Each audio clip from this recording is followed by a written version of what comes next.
Welcome to Visionaries Global Media, your number one source for podcasting entertainment. Visionaries Global Media, envisioning excellence on a global scale. This is Band From Ringside. Tonight on the Band From Ringside podcast, Sami Zayn becomes an honorary Oos. Chris Jericho is taking on Ring of Honor writ large and its entire history. We have a tornado dog cage survival match with House of Torture. That and a whole bunch more tonight on the Band From Ringside podcast. It's a good thing I watched that first in Japanese and didn't watch it in English. Otherwise, I would probably skip that shit. Ditch that 9 to 5. It's time to feel alive. Hello, Mark. So welcome to the Band From Ringside podcast. I am your host, as always, Bill Vagey, a.k.a. Ashcast or Gas. Nobody jobs for free. And sitting directly across from me, we have Jason Cornelius Bell. What's going on, JCB? Oh, man. It's good to have the quarterback back. Flying Ryan Fitzpatrick gets to retire for another while. It's good to sit back in the passenger seat, let the big guy drive again. And on that lovely note, allow us to bow our heads as I read from the latest edition of the Band From Ringside podcast, volume 276, chapter 3, verse 14, and the good smart sayings, hashtag boo the heels. It's all good, baby. Listen, share, subscribe, repeat the holy trinity of BFR. I'm just so happy to be off work. That's my main thought. They have been dragging me around like my foot has been caught on the end of a horse, just whipping me like a government mule. I mean, this has been a very shitty week at work. And then we have, before we start podcasting, Zach's like, oh yeah, I worked the other night. These guys wanted me to polish off these 2 bottles of real good whiskey. And out there in Portland, Oregon, the great Pacific Northwest, we have 2 beers, Zach Pullman. What's going on, 2 beers? BFR Westinghouse. It did happen yesterday, and I feel terrible still today. Good. But, yeah, just got to clear the air. You know, Bill wasn't suspended last week, but he had requested his release. But Jason said he was going to freeze his contract if he didn't show up for work. So he still got like 5 years left on his deal. You think you're going where? WW? Hell no. I mean, all jokes aside, I am serious. All jokes aside, no, I am suspended. No, I am suspended by matrimony. I am suspended by wedded bliss. How was the anniversary? It was good. You know, we hung out. We had a couple days off. You know, Friday was beautiful, and we had a family day. Took the baby to the zoo, and then sat at home and watched some scary movies. And you know, it was all good. Sunday, I played golf with a bunch of friends of mine and my brother. Almost got in a fight on the golf course. Well, I didn't because these guys were pussies. But these guys, the golf course was. The fuck, man? It was real backed up, right? It was real backed up because we were playing in Fat's family's tournament, and so everybody, instead of playing foursomes, everybody just started playing eightsomes, like because you were grouped together with another foursome that you knew. So it was all these guys I went to high school with and my brother and shit, and it was taking forever, and we were getting lit. Yeah. And these 8 guys in front of us, we called them CC boys, country club boys, because they were like, you could tell they'd been playing golf since they were like 7 or 8 years old. And one of these guys has a speaker on the back of his golf cart. And everybody's out there playing music, you know, no big deal. Whatever. Play country, play rap, play fucking heavy metal, whatever. These guys were playing Christmas music as loud as it could fucking go. And God, I hate motherfuckers like that, dude. There's one thing that I hate, and it's Christmas time shit when it's not Christmas time. I fucking love Christmas time. But, like, if there's, like, an episode of King of Queens on or something, and it's a Christmas episode and it's July, I can't stand it. Like, it fucks me all up. So we're standing, like, behind these guys, and these guys got it playing loud as fuck. And I'm like, fuck this. And I walk, like, the 100 feet to their carts, and they're, like, on the tee box, and I looked right at them, and I grabbed the envelope, and I just turned it all the way down, and then I walked back. And a couple of my buddies were like, I can't believe you fucking did that. Yeah, he did that shit. And then my brother Jacob and my buddy AJ were like, I was going to ask which brother it was. Jake don't give no shits. They were like, we got your back the whole way. Fuck these motherfuckers. Seriously, that's more chaotic. I don't golf all the time. I golf like 6 or 7 times a year. That's the most chaotic thing I've ever seen on the golf course, playing Christmas music in September. That's more chaotic than when Trump used to drive his golf cart on the greens. Yeah, that motherfucker gave No fucks. That being said, I did listen to the podcast last week. I heard a lot of shit talking. Got some real problems with you guys. You know, I don't want to talk bad about him while he's not here, but I can't believe Bill does an XYZ. You know, I don't want to talk bad about it. You know. Because while you ain't here, you ain't gonna listen. But this week I'm here, and I got a lot of problems with all you guys. I was like, unprofessional bullshit. Where can I find that? YouTube. So I'm like, 15 minutes before I'm calling this Zach, I'm on YouTube like, unprofessional bullshit. And it First popped thing. right up. I was like, oh, it's 6 seconds. All right, so we had a pretty normal week of wrestling, so we're just going to hang out for a while. You guys like hanging out with us. That's why you're listening. With that, we are coming at you from beautiful St. Charles, Missouri. The weather tonight is pitch perfect. I can't remember a more pronounced change from summer to fall. It was literally the fucking fall equinox, September 22nd. The day before was 90 degrees. The next day it was 65, and it's been 65, fucking low in like 49 for like the last week. It's been fucking awesome. So, without further ado, let's get to that 3 count. Which That one. button is it? That Thank one. you. 1, 2, 3. JCB, kick it off. Before I do, just quick shout out to everybody down in Florida fighting the hurricane. You know, everybody be safe. I know it's some shit going on down there. I've never been to hurricane, but I've been down in Florida for a couple years. I know that shit can get rough. So, batten down the hatches, listen to us for a couple hours, and have a good day's time. Now, on that lovely note, I'm going to talk about a little WWE to kick us off. Bill kind of stole my thunder on to me, what was the biggest WWE moment of the week was the opening segment of SmackDown, where the Bloodline opened SmackDown. You had Roman Reigns come back and kind of promote the Saudi show with Logan Paul. But the biggest angle coming out of this was it looked like Sami Zayn was getting ready to get ousted from the Bloodline, and then the shirt heard round the world was thrown into his lap, and he wore that motherfucker, and it was such, I hate to use the word acting, but that's what it was. I mean, Sami Zayn went from despondent to elated. Jey Uso. So did Reigns. Reigns was like more of pretty much of a straight guy until Sammy hugged him, and he was like, all right, little guy, come on, get you some It was love. an unbelievable segment. Jay was like ecstatic. He was like, take the shirt off. You could hear Jay in the back, like, take the shirt off. And then finally he went on over and just ripped the shirt off. Had to be like, finally we're going to get this Joker out. And then when Sammy got the shirt, the look on Jay's face, I need to have that saved in my phone, because that face is transcendent. It was one of the best moments of WWE I've seen in the last, I'll just say 6 months. Just in the segment alone, it got to the point of, let's talk about Roman Reigns and Logan Paul. Usos are great, blah, blah, blah. But Sami Zayn, I don't know who was the person that decided that Sami Zayn needed to be an honorary Us or hang with the Bloodline. Let's freshen it up, because as much as I've liked this Roman Reigns run, it has gotten a little stale from time to time. Sami Zayn gotta have wrinkles. You gotta have little wrinkles here. Sami Zayn is the wrinkle. It's the comedy wrinkle, okay? And for somebody like me that doesn't like too much comedy in his wrestling, the fact that I'm enjoying this ride even more so than I had beforehand speaks volumes to Sami Zayn. We all know he can go in the ring. We all know that. The fact that we're kind of like, how can Sami Zayn get a title so the Bloodline can all have, championship gold, draped in gold like the Undisputed Era was in NXT, shows that we are behind this Sami Zayn gimmick that he has right now as the honorary Us. I'll fast forward a little bit. I don't want to see him get ousted, but ultimately he will. That's the next big moment when it comes to the Bloodline and Sami Zayn. This is the acceptance when he finally gets booted out. How does everybody react? Because Roman's going to be, cold-blooded about the shit. Jay's going to be over the moon. Him and Jimmy, they dap each other up. I mean, shit, they look like brothers.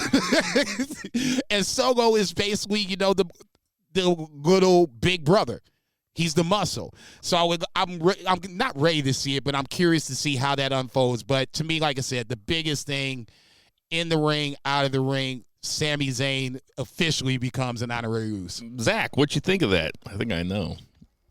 Oh, it's the greatest. Sami Zayn's the greatest. Roman Reigns, Sami Zayn dynamic is the best thing going on WWE television. And that's not like a diamond in the rough. Like, you know, there's a long shows, like Raw's a long show, but you inherently are going to have some like bullshit on there. But there's like some decent storylines going on in WWE. So, but this is far and away the best of the bunch. And yet, him and Jimmy having that very elaborate handshake that they pull off every time, and Jay just hating Sami Zayn, and him ripping the shirt off, but not quite getting it like all the way, so it like kind of just falls around his waist, and then like it's almost like I saw somebody on Twitter describe it as like a piece of toilet paper stuck to his shoe as he's like shuffling around the ring, looking like shit. It was awesome, and the payoff is going to be cool, but I'm ready for this to be, you know, like a nice slow burn. I'm not ready for them to not be on television together. I think you ride this thing for a while because it's the best thing that you have going. But there's a reason that Sami Zayn's with Roman Reigns, you know, the main event guy in, you know, these segments. And I don't know what the payoff will be. You know, we're talking like Kevin Owens and him maybe teaming up, taking the belts off the Usos. Maybe you give Sami Zayn a title match and, you know, against Roman and get the crowd really popping, give him some great near falls. Who knows? Maybe Sami's the guy that takes the title off of Reigns. The fans are behind Sami. I don't know, but I'm just strapped in for the ride and I'm enjoying it. Yeah, I don't want him to stop it anytime soon. This has the makings. You know, it's kind of funny how Solo Sikoa chose Sami Zayn to have his back the other day. Like, you know, a little dissension in the ranks is okay. Like I said, there's got to be wrinkles because it doesn't look like Roman's going to lose this thing anytime soon. So, all the way to WrestleMania, baby. To keep them right, and probably against Dwayne, maybe. But, like, I think Dwayne might be the elders that they talk of that sent Solo Sikoa to him, you know? Right. But you know what this feels like. So as we're talking right now, it's 7:23 p.m., Thursday, September 29th. So we got 3 full months until the Royal Rumble. And that's when, well, you know, Royal Rumble's in January sometime. So that is where WrestleMania season starts kicking off. This feels like when everybody started getting really behind Daniel Bryan, and it was, this feels a little less organic because it is a storyline that they're doing, but it does feel a little bit like Kofi Mania, like Daniel Bryan thing, like maybe Sami Zayn. I'm not saying he's going to take the belt off of Roman, and I don't think he's going to. I think it would fucking rule if he did, but I think that we are going to see Sami Zayn as one of the world champions. He was going to hold one of the heavyweight belts either by WrestleMania or at WrestleMania. That's my prediction. I think that it's... Is that your lock of the week or the month? My Stone Cold Lead Pipe lock of the week is that Liz Morgan is going to win at Extreme Rules. But anyway. God, he keeps going down that road.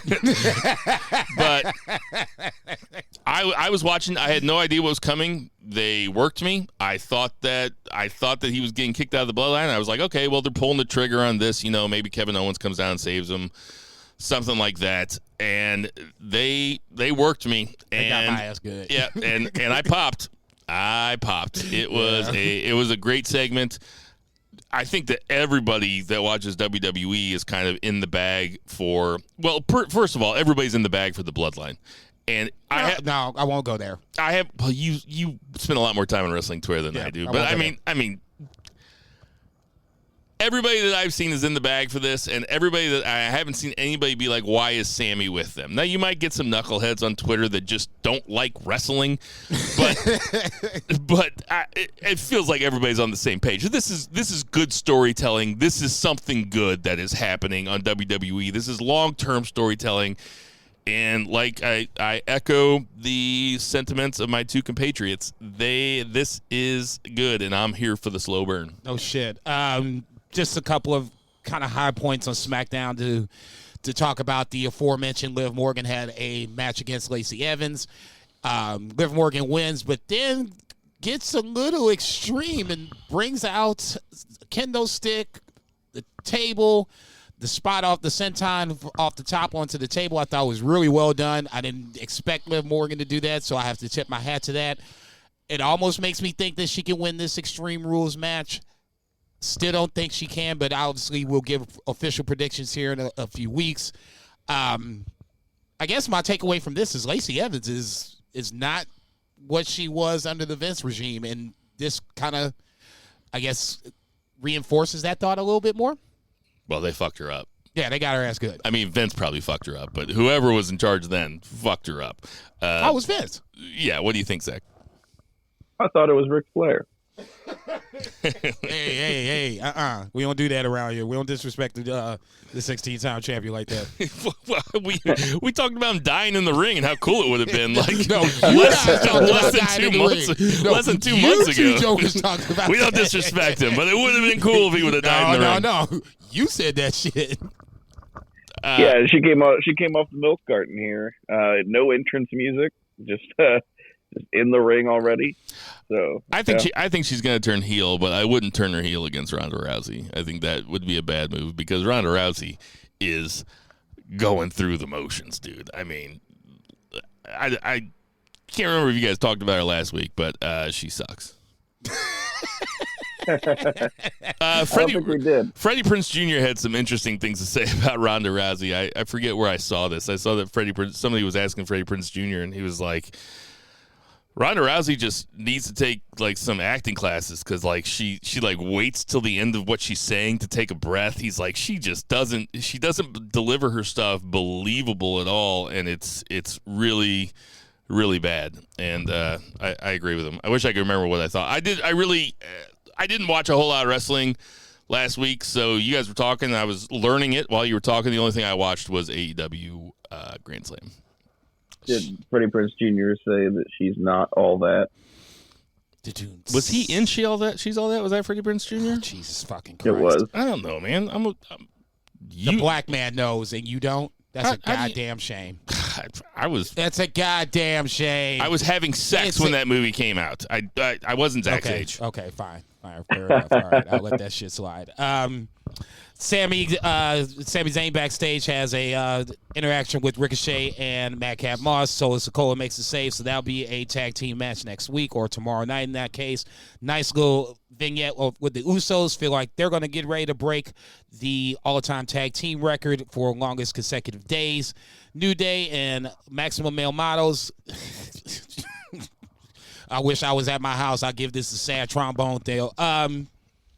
Hopefully, LA Knight spins out of this. Maximum Male Models are legit. Jesus fucking I'm sorry. Christ. I am sorry that they're jobbers. That is a perfect act. That is a perfect act. Are you going to take this? I'm assuming you're going to take this side of Maximum Male Models or the shit. No, I don't like that. Pretty Deadly. I'm behind. Maximum Male Models. Hey, Pretty Deadly. Fucking rules, dude. I was about to say, I haven't seen them in the NXT, but I do remember them NXT UK. I have no problem with that. You didn't watch that video I texted to you the other night? I didn't get text messages for about 3 days until late last night. Oh, man. I sent you guys a video of their vignette, A Day in the Life of Pretty Deadly. It was so good. Fucking money. It was honestly so fucking funny. It's like up there. It was like one of the best things on wrestling television this week. Yes. It was incredible. Was it off of NXT this week? Oh, yeah. Oh, yeah. It was really good. Really good. All right. So we're probably going to Black and Gold next week. You gonna watch again? I mean, you watch so much shit. You're talking to me. NXT? Yeah. You can go back to NXT with the Black I and Gold. watch NXT. He ain't talking to me. I watch it. Honestly, it's... I'm going to have to see a little more. You're going to have to get me to watch another pay-per-view, reel me in that way. I still don't want to watch week to week because it still feels a little developmental to me, and I'm not That's just not my bag, baby. All right, what's next? Ain't this a bitch? I'm sorry, I don't want to watch developmental wrestling. I want to watch Joshi instead. Sue me. Braun versus Otis. Otis looks strong in the loss. Nothing wrong with that. Drew McIntyre comes out, cuts a promo. Karrion Kross chokes him out. Eventually, we're going to have a strap match for Extreme Rules, Drew versus Killer Kross. I think that should be fairly interesting. I want to see what they do with Kross on that one. Raquel Rodriguez versus Dakota Kai in the semi-main event. Fuckery from Damage Control. I don't know what to say about Damage Control. I feel like now we're spinning the wheels with Damage Control. We're not making progress. We're just saying the same thing over and over. They need to have a mission. Again. They're like generic heels. Without, I guess, even if Bayley had the title, I don't think that would make me feel any different about. It would make me feel different. Really? Yep. If it was Bianca in chase mode and Damage Control in power, just with the leg up, with Bayley having the belt, then it would be worth watching. But watching this new heel stable that was introduced on a big stage at SummerSlam, and with 3 women that are good wrestlers, in Bayley and Io Sky's case, great wrestlers, it would be more meaningful if the babyface was in chase mode and Bayley was the cocky champion heel. That's me. Until then, it's. I love watching Bianca Belair, and I like watching the matches sometimes. I don't know if they need 20 minutes at the beginning of Raw. But, I think that's just football season. Yeah, I mean, it also might be. I don't want to attribute everything to Triple H, but there was a bunch of long matches on this week's Raw for sure. Two Beard, do you like? I guess Bayley as non-champion. Which would you prefer, Bayley as champion or Bayley as non-champion? I agree with Bill. I think it would be better for Bayley to be champion. Plus, she's really entertaining. Like, she carried, she's good. The show. Yeah. Like that SmackDown show during the pandemic. Yeah. The pandemic when it was empty. Like, she carried that show. So, dog, hello. Give it to her. And then Bayley. Or it's just more interesting. Often, especially, it's not like they're gonna have they don't do super long reigns usually with the women's title or anything. Like, Bianca's awesome and she's a top star and she's a total superstar, but it would be interesting and cool to see her kind of get fucked out of the title and then have to try to get it back. And it'd be a big pop for when she did. Yeah, it reeks of John Cena. Like, if you have a babyface champion who never loses, it's really just not that intriguing. It's not as compelling. No, totally fair. Main event on SmackDown. Shit works because it works. Brawling Brutes versus the Usos. Didn't have high expectations coming this, and it surpassed said expectations. I know that Rich Holland is a huge fan of BFR Bill and vice versa, but I have to give Rich Holland his credit. He didn't kill anybody, number one. He didn't hurt anybody, number two. Exceeded my expectations. He didn't almost paralyze a person of color. Yeah, right. Pete Dunne / Butch, I think, still kind of is in that little weird, he acts like Butch, but he wrestles like Pete Dunne kind of deal. I'm into it. I'm not saying I'm not. As long as he's wrestling like Pete Dunne, I'm happy. That's basically where I was going with it. The Butch gimmick, the persona doesn't necessarily do much for me. He's also kind of psycho. Yeah, he's just over the top. That's fine. It's wrestling. Go ahead, motherfucker. Be over the top. But him wrestling like Pete Dunne, to me, is where I'm just like, okay, I thought this match really took off right around the 10-15 minute mark, and it went home really well. Obviously, Usos retain the titles. Brawling Brutes, I got the sneaky suspicion, ain't going anywhere anytime soon in the tag team division for SmackDown. Now we're going to have the Brawling Brutes versus Imperium in a 3-on-3 match at Extreme Rules, right? Now that is something that we can look forward to. Isn't that the official? Third team? Who's the third team? No, a 3-on-3 match. So it's Imperium versus the Brawling Brutes. In a 3-on-3 match. I didn't know that. That's news to me. Am I wrong? Did I dream that? Or are they they're just obviously moving towards that? I'm not saying that you're wrong. I haven't heard it for fact. Here, I'll look it up. Go ahead, Zach. Oh no, I think that is right. Without looking it up, that sounds right to me. Okay, well, he's looking that up. We'll talk about SmackDown really quick. Nice opening match with Bianca Belair and Io Sky Part 2. Thought it was a lot better than the original match. Once again, we had more damage control fuckery, but Bianca goes over Io in a pretty good match. Like Bill said, it was like almost 2 commercial breaks, or maybe a third in that. Neither here nor there. Ray cuts a promo. Seth Rollins comes out, cuts a monster promo. God damn it, like I said, this is Seth and whoever we talked about beforehand. Sami Zayn are arguments to why you should probably think about separating the titles, because I think either or can hold the separate title from Roman Reigns and be able to have good stories and obviously good matches. Did you find out or no? I did. So here are the matches for Extreme Rules, which is a week from this Saturday. It's on Saturday again, which is cool. Liv Morgan versus Ronda Rousey in a Extreme Rules match. Riddle versus Rollins in the Fight Pit match. Jeez. Sorry, I'm not even drunk.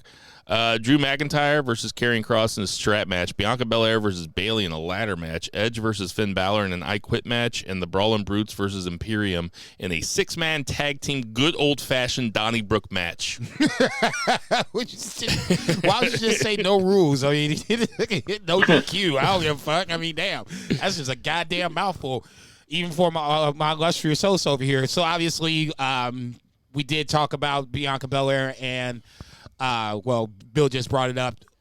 Her and Bayley will have a ladder match for the title on Extreme Rules. Seth Rollins going into the Fight Pit. That was a part of his promo. I thought it was, just Seth Rollins is just hitting on all fucking cylinders right now when it comes to his promos. The in-ring was already there. We always kind of, his gimmick was always kind of one that some people liked, some people didn't like. I know Two Beer liked the Monday Night Rollins gimmick, but the one after that he didn't like. I mean, is there a single match of those 6 matches that I just named that doesn't sound pretty intriguing? Is there one that sounds like that's a good piss break, I'll go out and smoke a cigarette match? Not really. Not really. No. They all sound pretty good. It looks like another really good pay-per-view. Like Clash of the Castle was a really good pay-per-view. This looks like another really good pay-per-view. Don't add any more matches. Have it be 6 matches, Yeah, I was going to say, if you add a 7th, then it better be really good. Otherwise, let's just run this Maybe 6. Gargano Theory or something? Well, speaking of Johnny Gargano and Kevin Owens had their first tag team match together against American Alpha.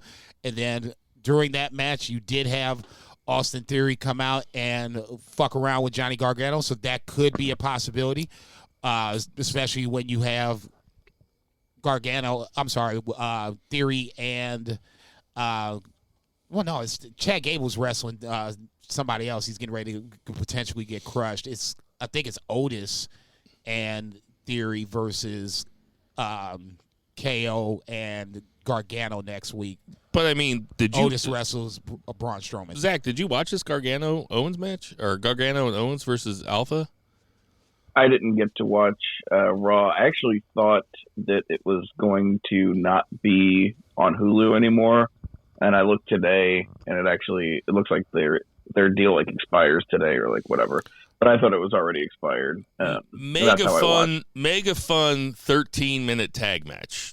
I mean, with Gargano, I know I've said this a couple weeks ago, but we're getting Gargano, Chad Gable, Kevin Owens on Raw in a 13-minute tag match that is a ton of fun, and everybody gets their spots, and it's just pro wrestling at its very best. No, it was once again better than I thought. I should say weekly pro wrestling at its very best. It wasn't a pay-per-view level match, but goddamn, it's not. I didn't feel like I wasted my time watching it. For where we came from with Raw and where we're at right now, it was totally worth the 13 minutes to watch it. AJ Styles gets caught backstage with Finn Balor once again. Finn Balor extends the olive branch to AJ Styles. I'll just say this. I know we keep teasing Bullet Club and WWE. I don't think it's going to happen. I don't even think I want it to happen. Thoughts? I don't want it to happen. I think that them teasing it is smart.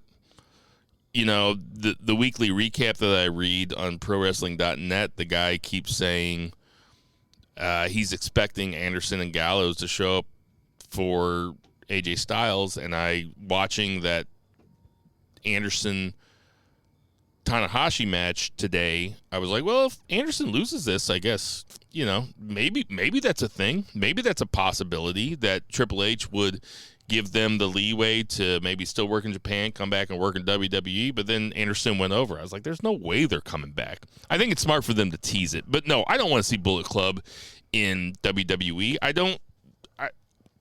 Bullet Club doesn't need to take over all of pro wrestling. I barely want to see Bullet Club in New Japan. Okay, to be a chance. I mean, neither does Hikuleo, apparently. Right. We'll jump to that in a second. Omos squashes some jobbers, no big deal. Candice LeRae makes her return, or not even return, her debut onto the main roster. She faces Nikki ASH and wins. Nikki ASH in the corner crying, throws off her mask. I think something to kind of put an asterisk to if you're a Nikki ASH fan. Maybe you're going to get a face turn going back to the Nikki NXT persona. What was her name in NXT? Nikki Cross. Nikki Cross. That's the rumor that I keep seeing. But I think the obviously the bigger story here is Candice and Johnny on the same show. Are they bringing back EY? I would think they're going to do that. I was going to say EY is in the middle of some shit. He's got a Violent by Design redo to deal with. What was the name of that team? Sanity. That's right. Okay. Sorry. No, you bailed me out on the first one. At least I could do is get you back on this. Quiet as it's kept, the women's division has some names in Raw. And if you can keep Triple H in charge, obviously, I think he can do some things. Maybe you can get Sasha and Naomi back. Obviously, Charlotte's coming back at some point. Quiet as kept.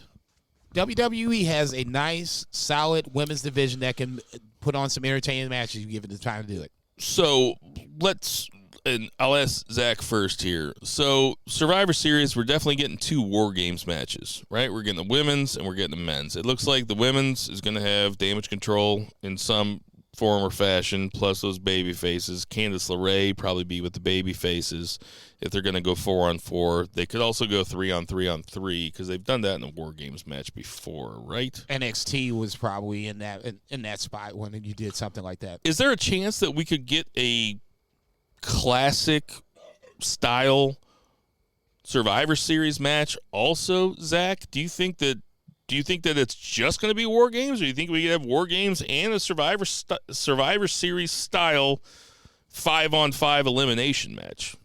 Because I feel like we only ever had one of each anyway, right? It was like a 5-on-5 men's and a 5-on-5 women's. Well, I mean, since we've been doing the podcast, but not in the old days. Yes. I mean, yeah, historically there'd be more. I feel like they're probably just supplanting this like Survivor Series because honestly, Survivor Series needed freshen up. Do you know how goddamn boring it would have been if because if Vince was still in charge, they would have done the same shit. They would have had SmackDown invading Raw and Raw invading SmackDown, and they would have been fighting for no reason. Thank God that's over. That was so bad. It's like, and thankfully they don't build things for very long usually, so it was like usually like 3 weeks, but it was like the most god awful 3 weeks. And then Raw would beat everybody, and then nothing would matter the next day. It was just the worst. So yeah, I just think that the War Games are supplanting Survivor Series, and we're kind of in a new era of Survivor Series, new iteration. All right. Jason, what do you think? No, I don't have a problem with it. I'm old school, but I do like the 5-on-5. But if you're gonna do a wrinkle to it, the War Games is the wrinkle to do it. I just don't want to see multiple War Games matches. One women's, one men's. Keep it like that, and then just sprinkle around tag team matches, tag team title matches, mid-card matches, world title matches around that, and you just gotta go from there. Like I said, for me, if they did do another iteration of like Brawling Brutes versus Imperium, I guarantee you this time Walter wouldn't be pinned in 30 seconds. eliminated first. Oh, fuck no. That would definitely not happen. That never. You remember that shit would Vince. happen? Yes. Like, dude, it was just the worst. God damn it, I'm mad. If I'm not mistaken, that was the same Survivor Series when Keith Lee faced off against Roman, and everybody was like, "Oh, Keith Lee's gonna do so well, on the main roster." Womp womp womp womp. That motherfucker went down like a ton of bricks and never would look the same since. That and the Royal Rumble when he crossed paths with Brock, and everybody was like, "Oh shit," Keith Lee and Brock in the ring at the same time. Man, I'm not a huge fan of the way AEW is using Keith Lee, but it's at least better than WWE was using Keith Lee. I'll go that far. Let's wrap this up. Logan Paul comes out. Well, doesn't come out, but they do a vignette on Logan Paul. My thoughts on Logan Paul already been previously discussed. No need to drag this up there again. AJ versus Sami in the semi-main event. I thought this was another really good, well-done match. Solo Sikoa is the deciding factor in this, slamming AJ on to the apron, rolling him in so Sami could take advantage and get the win. I hear that AJ might be going against Roman, so maybe this is a reason, they're crossing paths in this scenario. I know you're not. If there was somebody that could lose in the bloodline, Sami's probably the guy that could do it. But I'm glad he did win. Becoming. I like how commentary, made it a point to where Sami's now this honorary Uso, and now there's more pressure on him to perform and even more so win. Solo Sikoa gets Sami's back and helps him lead to the win. Like I said, I don't think that AJ is in the title mix just yet. It just doesn't feel like it. Usually you would be heating somebody up versus him taking a loss on Monday night. I just saw like Finn Balor is going to get some possible title consideration. I think we could have did that instead of going to Logan Paul if you really wanted to do a match, but Saudi Prince money is Saudi Prince money. In the main event, you had Riddle versus Damian Priest in a pretty good match. I can't sit up here in front. I didn't think this was going to be as good as initially walking into the door, but I ended up finding myself getting into the match. Riddle wins, but then post-match, Judgment Day proceeds to try to stomp a mud hole into Matt Riddle. Edge comes out to make the save, and now Edge makes a I Quit match versus one Finn Balor. A match I'm pretty sure that Edge and Finn Balor haven't wrestled before, so now we have a nice little, double down on their match. Not only are they going to be the first time to wrestle, but it will be an I Quit match, like Bill said, as Extreme Rules. Two Beer, thoughts on an Edge Finn Balor I Quit match? It sounds fun. It's something different. It's an interesting dynamic. I don't know if they're going to do like the old school, grab the microphone and, you got to say I quit into the microphone, or if it's just like a submission match, you know what I mean? Like, we'll have to see. But, those are both two fantastic wrestlers, so I imagine it'll be a really good match. Bill? I'm into it as long as we don't get the demon. I knew you were going to say that. I swear to God, I was thinking about this the other day, and I was like, it's been a while since I made fun of the demon. No, but I was like, I was at work. I was opening Capitol Grill, and I was like, man, it was Tuesday, and I'm like, Edge and Finn would be a pretty good I Quit match. I'm like, Two Beer on it, these two really good wrestlers. But I was like, man, Finn feels like, he's going to lose this shit because, Edge is just coming back. He's this huge babyface, blah, blah, blah. I was like, what if the demon comes back? Is that going to be enough? And then I went on this whole little, that little roll of thought. And I was like, ooh, if the demon comes back, Bill going to be real.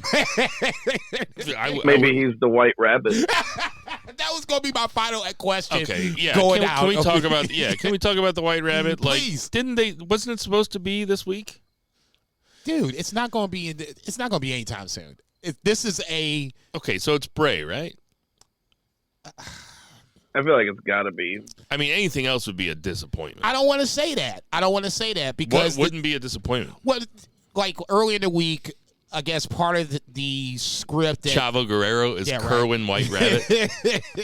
Part of the script that came out on, I guess it was Monday or whatever, had, I guess, the lines of Malachi Black's entrance music when he was in WWE. It was like the first 2 lyrics. I wouldn't be mad about Malachi Black if he were to come back. Obviously, he has come out and said he's not, so that's, a null and void discussion. It feels like it's Bray, but if it's somebody else, it's going to, for me, it depends on who this other person is. Like I said last week, I'm not in a rush for Bray to come back. I'm not sure what we're going to get. If it's the Fiend, then, like Tubular said, that's a whole nother booking thing entirely. I don't think it's going to be the Fiend. I think it's going to be some new iteration of Bray Wyatt. What I want it to be is like completely, like I want Bray to really defy all expectations here. Like I don't want him to come back and just have some other new kind of weird character. Like I want him to come back and, I mean, really, I want him to come back and be Husky Harris. I want him to come back and be a normal wrestler and just remember when Chris Jericho came back and for like 5 weeks he would come out and didn't say a word until people started booing. Yeah, you were talking about it last week. Yep. Sorry, I missed it. I don't get fucked. That was something that like really defied expectations. Like everybody was waiting for this thing, and then Chris Jericho came out 4 weeks in a row, didn't say a fucking word, just stood there and accepted all the adulation, and then just walked right back up the ramp. Yep. I think it'd be funny if Bray Wyatt came out as Wyndham Rotunda and was just a normal guy, even though Wyndham Rotunda does not sound like a normal guy. It's such a fucked up name. That is like, that's like me naming my kid. It's so weird to name your kid's first name after your best friend's last name. That's weird, right? Yeah. What do I know? Yeah, nothing, I guess. No, I don't have kids. That's why we name real names like that shit. Anyway, I want him to come out and just be like a normal guy. That, to me, sounds more exciting than him coming out and being some other weird, dark character. Zach, what do you think? Yeah, I mean, that would be way more interesting because, we've kind of just had this occult, supernatural Bray Wyatt for a while, and it would be very refreshing to not have that because I think a lot of people want to hear what Bray Wyatt has to say. Yeah, yeah, for sure. Or like if Killian Dane came out and they just kept talking about him like he was Bray Wyatt. And they were like, ladies and gentlemen, Bray Wyatt. And like Killian Dane comes out and cutting promos in his Irish accent being like, I was the Fiend for a while. And dude, aren't you over in Progress? Aren't you the Progress I'm talking champion? Bray Wyatt just in some fucking plain black trunks. Jesus Christ. Just fat, Not like Eddie Kingston fat, like in good shape fat. Oh, you thought I was done? You thought I was done with Eddie Kingston? I'm not. I'm not done with him. Anyway, I thought the White Rabbit thing was going to be 9:23 at 9:23 on 9:23. So that's why I watched SmackDown. When Aaron left for work that day, I was like, man, I'm going to watch SmackDown and Dynamite because Dynamite was 2 hours. And I was like, cool. And the baby went to bed and I was watching it. And there was no Bray Wyatt. And I was disappointed. I would have been really disappointed if that Sami Zayn Roman Reigns thing wouldn't have happened earlier. Right. For sure. Yeah, they really popped a rating. Like the rating for SmackDown was huge because people were expecting Bray, and then they just got. I saw people likening it to the Christmas Story, the Drink Your Ovaltine shit. Like they did the whole code and locked themselves in the bathroom and figure out the code and just some bullshit thing about watch. I was gonna say you can't do that very often before people start just losing faith. Now, at some point, there has to be a payoff. I think it's more about the chase and people trying to figure out who it really is. But I agree with you. They've just come out with White Rabbit T-shirts, so now it feels like it's being commercialized and they're making a profit off of it. All well and good. I get it. That's WWE doing this business. But at some point, the payoff needs to happen sooner versus later. All right. Let's get to that. 2 counts. 1, 2, 3. 2B, or what's the 2 count? I assumed we were done there. Yep. Okay. 2B, or what's the 2 count? 2 count. We had a episode of AEW Dynamite with a couple title matches. 3 title matches actually. We opened up with Jericho Appreciation Society, and this is a pretty good segment. It felt a little like Raw or SmackDown, like opening the show with a long talking segment that works its way into a match, but at the same time, that kind of makes sense because their gimmick is, being sports entertainers. I did think it was funny that Angelo Parker opened it up by, instead of saying acknowledge me, he says appreciate us, which is pretty good shit. But very funny. Yeah, they're all dressed in purple and just looking like total dweebs. And Jericho gives Daniel Garcia a bucket hat, a purple bucket hat, and he's so mad. It's called a Kango, man. That's not a It's still a Kango. bucket hat. That's not It might have been Kango. I know, Kango. I'll fuck with you. No, it might have been Kangle brand, but yeah, the Kangle is not the Samuel L. Jackson Kangle. Not a sponsor. Yeah. But we're getting more of the slow burn between Daniel Garcia, the Blackpool Combat Club, and the Jericho Appreciation Society after Bryan Danielson comes out, essentially offering Garcia a spot in the Blackpool Combat Club if he would choose, but just kind of leaving it up to him. I forgot to mention that Luigi Primo was there. Apparently this guy's a real piece of work in real life, but it's like... Did you say he's a real gimmick. pizza work? Oh my God! He's heating up. No, we need the rim shot the rim shot fucking sound effect for that shit. But yeah, this was a fun segment that ended with Garcia knocking out Luigi Primo and Bryan Danielson challenging Bill's favorite wrestler, Daddy Magic Matt Menard, to a one-on-one technical wrestling match. What did you guys think? As soon as Daniel Bryanson was like, so I talked to TK, and I guess everybody was talking to TK at certain points before the Dynamite show. Anyway, he was like, TK said I can fight anybody, and you said you wanted to punch me in the mouth. I started shaking my head. I was like, Bill should be loving this at this point. This is like his wet fucking dream that Bryan Danielson is getting ready to tie up his boy in a fucking knot. No, not my dream. No, my dream would be Matt Menard. Listen, I thought that Bryan Danielson saying, you want to punch me right now? You want to punch me right now? I thought that was pretty funny too, because that played into the whole sports entertainment thing of Philadelphia? it because it's a very raw thing to do. Apparently, I'm on an island on this Matt Menard thing too. Apparently, people see him as a throwback, like as a throwback to the '80s, where guys just used to scream into the camera and cut promos that were, basically for people with 9th grade reading skills. And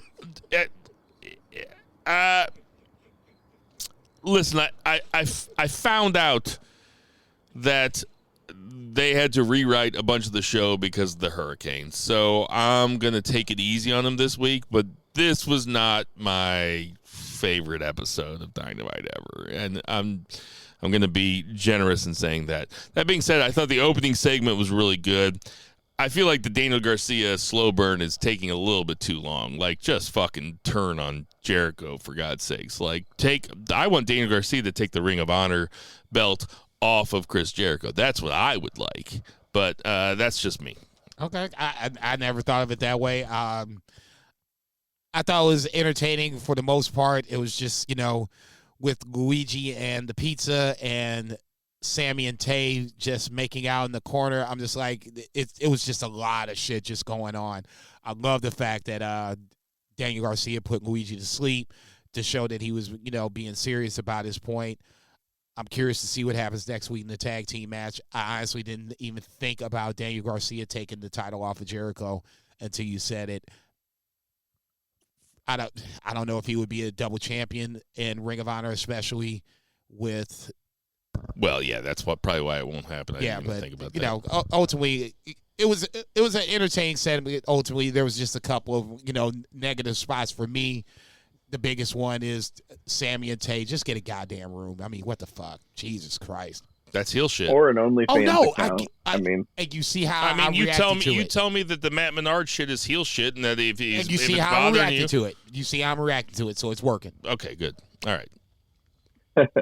So then, of course, Bryan Danielson beats Matt Menard. I will say that. I do like that Jericho is just completely shitting on Ring of Honor. That is what he should be doing.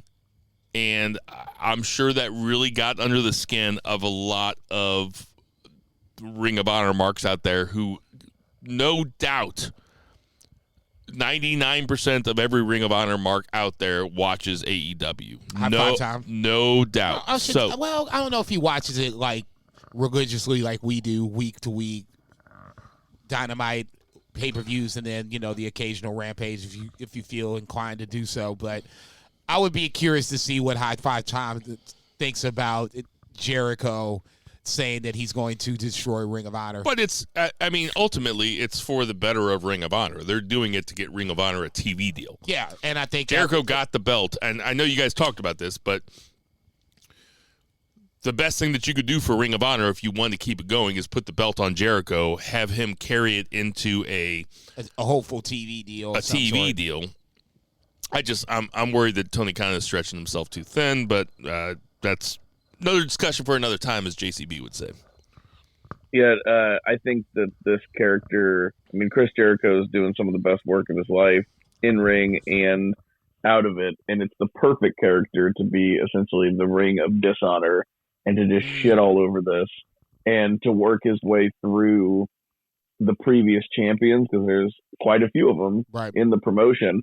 He started tonight with one of them, just working his way through the previous Ring of Honor champions and beating them all. That's awesome. That's a fun story. Can I have just a quick sidebar for 30 seconds? I know, and I'm just on that same line of thought. Is this where Adam Cole comes back? That'd be fun. Oh, yeah, that would be fun. I was thinking that, Daniel Bryan would be the final boss. Right. But they've already done Bryan Jericho a couple times. But Adam Cole would be – that's a great call as a returning babyface hero. I would think he would have to be a babyface. Yeah. Well, yeah, against Jericho, yeah. Now that Bobby Fish is out of there, not stinking shit up. Anyway, I'm joking. Stop. I'm joking. Eddie Kingston ever hold that title? No. Oh, no. That's right. It's a work rate title. Oh, my God. All right, moving on. Dude, I had so much problems so that went down. I almost spit that in Bill's face on Reba. Just look towards the edge. Just look towards the edge. You just ain't gonna get up, huh? It's my arch nemesis. Man. So we had Wheeler Yuta come out before MJF could, and I think Wheeler was really good on this episode of Dynamite. He got a lot more talking time, and I think he did a good job. Obviously, nobody's MJF, but he kind of tries to take the wind out of MJF's sails by saying all the things that MJF would say, like shitting on the sports team and all that kind of stuff. Kind of like it was kind of like the final rap battle of 8 Mile. Dude, you stole my thunder. Really? Yes, I thought I've never seen it. You've seen it? No, I've never seen it. I know that I should. Seen no, I've looked Seriously? for it too. It's not streaming anywhere either. Wow. No, I've never seen it. Okay. Yeah. So spoiler alert on that one, but yeah. So yeah. I don't know what you spoiled. I still don't know what you're talking about. I don't know who wins. That's that Mekhi Phifer movie, right? Yeah. Yep, it is. Never mind. Go ahead, Junior. And we're setting up this match, and things end up, kind of escalating later, which we'll get to. But MJF does his MJF shit, and it was entertaining. I don't know. We really need to dive into anything. It was just more good MJF.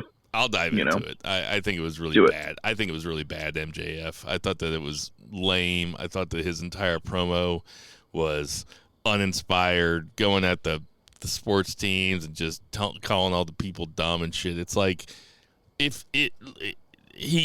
started depending too much on work shoot stuff, and then it's like now he almost has nothing. I don't know. Something felt very listless to me about this MJF promo. Jason, you're looking at me blankly. I can't tell if you're agreeing with me or not. I did not like this MJF promo, and I thought Wheeler Yuta. I don't know why. It's hard for me to say Wheeler Yuta. Point break.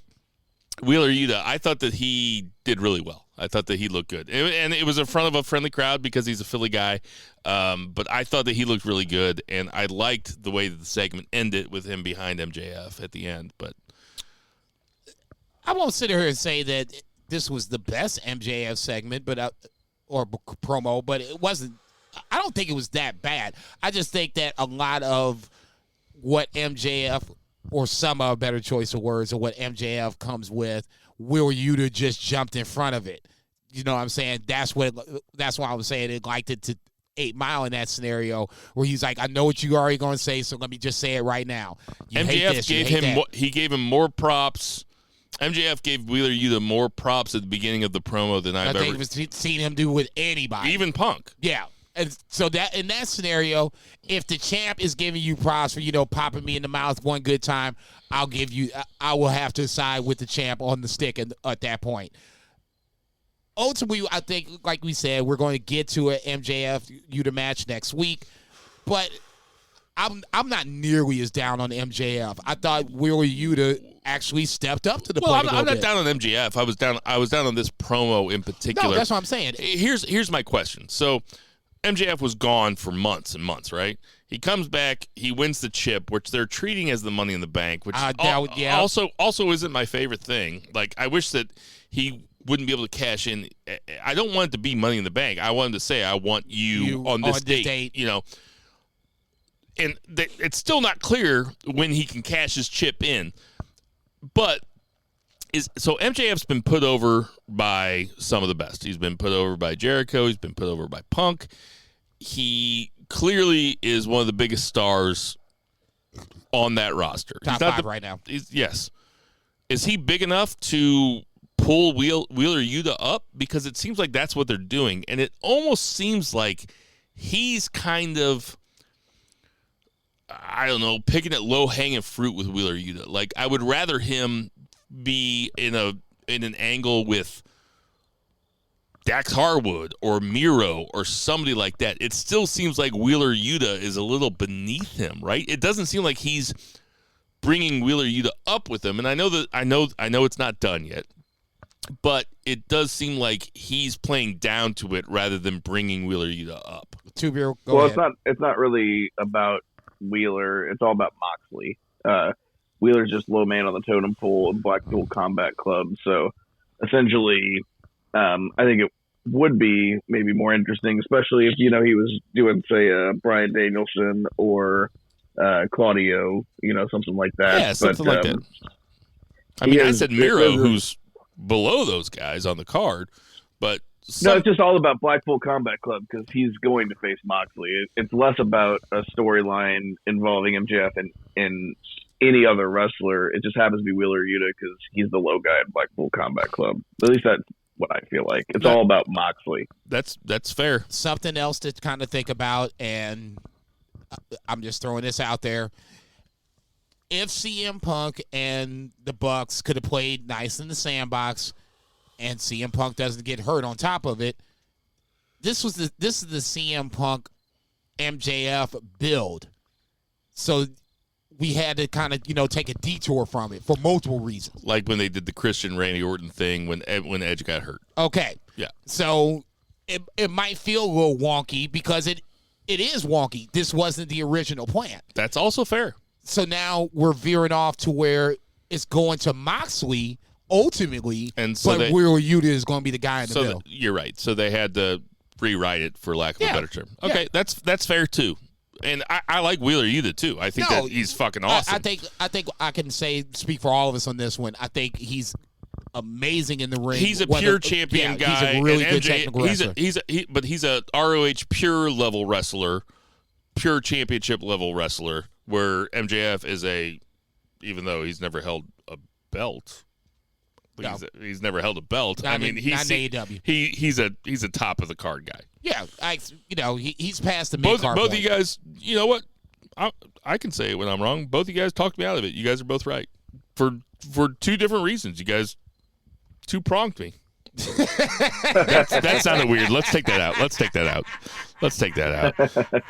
Absolute fucking bullshit. So, yeah, okay. This week on the pod, Bill gets DP'd. Two-pronged me. I've never used that as a verb in my entire life. Where'd that come from? He's Paige over here. I get to be Xavier Woods, goddammit. I'm going to play the part that I'm supposed to play. I'm the black guy in the porno. Film?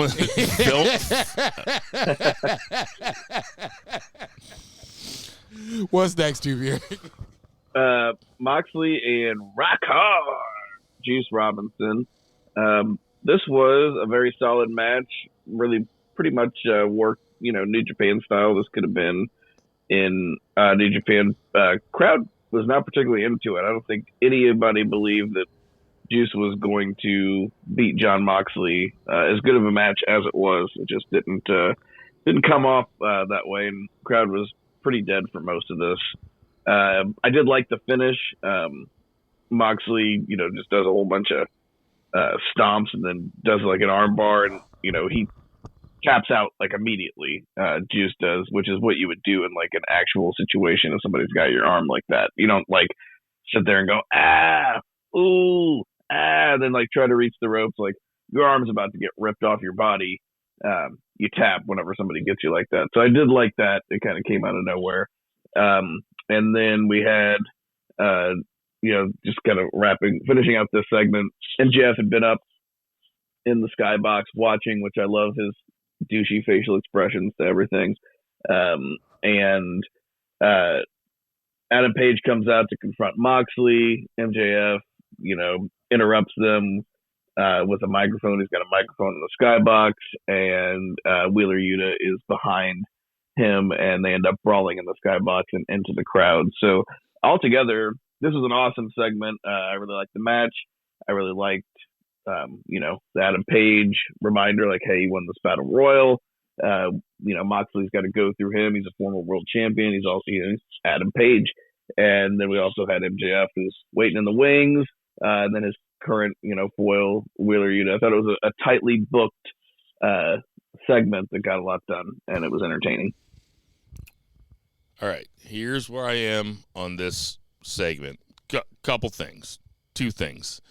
The first one being 12 months ago, 15 months ago, if you would have had Juice Robinson come out and fight Jon Moxley on AEW television, the place would have been going berserk, because the place would have been full of complete wrestling smarks and who know who Juice Robinson is and want to see Juice Robinson fight Jon Moxley with no build. We just want the match. Just give us the match.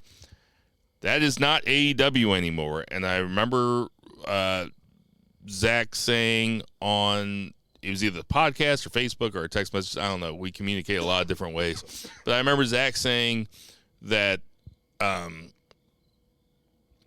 that AEW is still good, and you're just going to like it now while it's still good. You're going to enjoy it while it's still good. It was on the pod. But this is something that a vignette the week before with Juice Robinson, showing Juice Robinson can do, and saying that Juice Robinson, and I know you can't do it the week before because we didn't know that Jon Moxley was going to win, but maybe put it off a week. And like I said, I'll give him I'll be generous to them because of the hurricane. The hurricane apparently stuck a lot of people somewhere. Like the Acclaimed only had a backstage segment this week. But TK was like, if you gotta take care of your business, take care of your business. Sure. But Juice Robinson fighting Jon Moxley with a week of build, saying that they fought for the IWGP U.S. Championship before, and they've had these matches before. And surely New Japan would lend you the footage to build up this match between Juice Robinson and Jon Moxley. The crowd was dead for it. And that also might be partly because AEW is a victim of its own success, because now you might have people in the crowd that have no idea who Juice Robinson is. Whereas before, when you started out as a company, you were the little engine that could, and you were full of guys like us who watch New Japan, who know who all these wrestlers are, and that might be an exciting thing. The way that was presented the other night, even I wasn't excited. I was like, what the fuck? I was like, okay, so Juice Robinson, like this is going nowhere. Like it's going to be a match that'll be good, but somewhere along the way you have to start telling stories. And they do have stories. They have the Acclaimed story with against Swerve in Our Glory. They have the Christian and Jungle Boy story. They have stories, but this is not a story. And I love matches, but at least give me like a week's worth of build-up with the vignette. That's the first thing. The second thing... that's the first thing? That was the first... Oh, Jason thinks I'm monologuing. I'm fucking with you. Let me think of the second thing. I can't think of what it is. Go ahead, Jason. I really think a lot of this is the fact that it's supposed to be one thing and it's not another. And especially with AEW lately, it's if it's not injuries, it's suspension or it's something else. I'm not happy being here, guys getting released, whatever the case may be. I'll just say this. Ultimately, I liked the segment itself. Wheeler Yuta is the bridge to Jon Moxley. We already talked about that. I don't necessarily have and I think Adam Page is the forgotten guy in this. I never even tripped off of Adam Page until he came out, because the focus, and it's probably on me because I'm not even thinking about Adam Page. It's not like he's Juice Robinson, even though they did do like Bill said, they did do a little vignette to say, hey, Juice Robinson deserves to be here in this spot, whether you think so or not, and this is the reason why.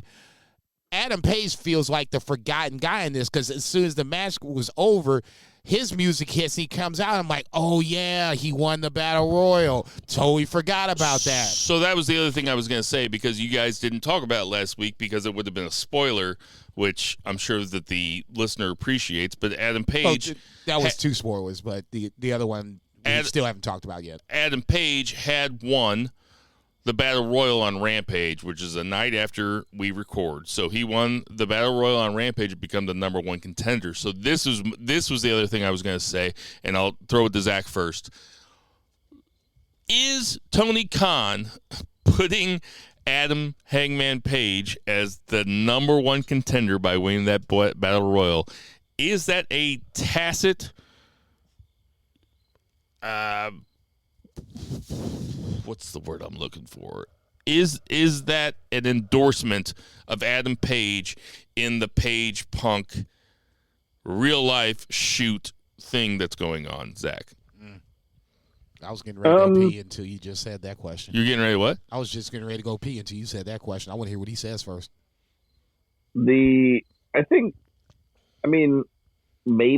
I'm not going to take a hard line here, but I will say I would lean yes, or maybe not an endorsement of Page, but just more fucking bullshit. An acknowledgement that Page didn't really do anything wrong. Like, out of everybody in that scenario, like, Page said something that CM Punk, who's got the thinnest, softest skin of like a newborn baby, and just like he's like a newborn baby porcupine. He just bristles up with like the thin little skin, and he got upset, and he held on to that.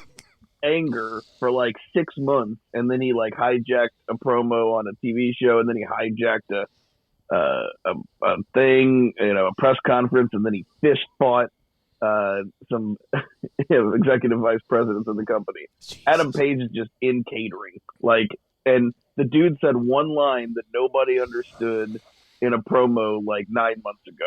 So I think so. Like, if I'm going to take a hard line, I say, yeah, like, Adam Page did nothing wrong, and like, yeah, he's one of your top guys. Like, if anybody deserved to win that battle royal, or deserves to be at that top level, and is an interesting case for Jon Moxley in an interesting match, a believable challenger, then yeah, totally. Jason, what do you think? Now, all key words that Zach said, believable. Adam Page is that guy, former world champion. It would make sense at that point. I kind of agree with Zach on the sense of, just point, if you had to, look at the game tape. Adam Page had nothing to do with anything. He said that the promo that we all talked about on this podcast was like, this makes no sense. This makes no sense. But it was like he was the voice of the voiceless.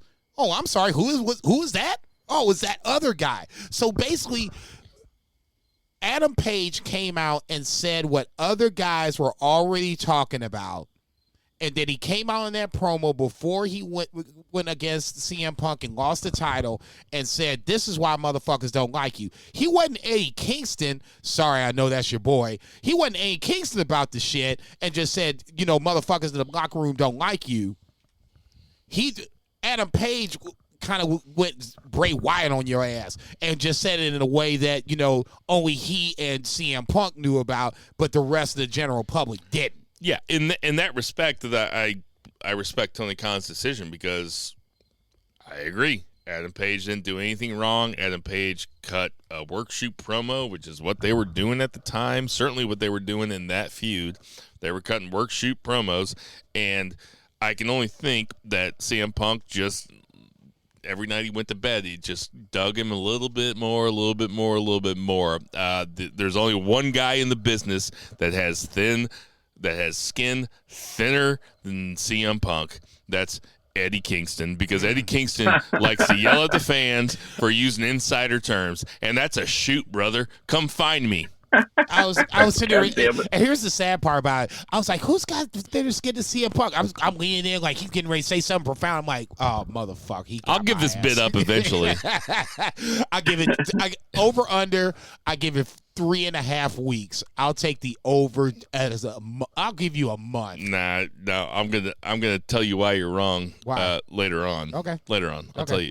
At the very end of the podcast. At the very end of the podcast. Right, it'll be one of the last things I say. Teaser. Go ahead, Two-Beer. I just imagine like a wrestler's court scenario with Tony Khan sitting on the bench and Adam Page is like in the hot seat. I don't know, wherever you sit, whenever you're being questioned, and there's like Mega, the lawyer, on the stand, and he'll just be like, I did nothing wrong. And Tony Khan's like, of course you didn't. I love you. Everyone loves you. Go sit down.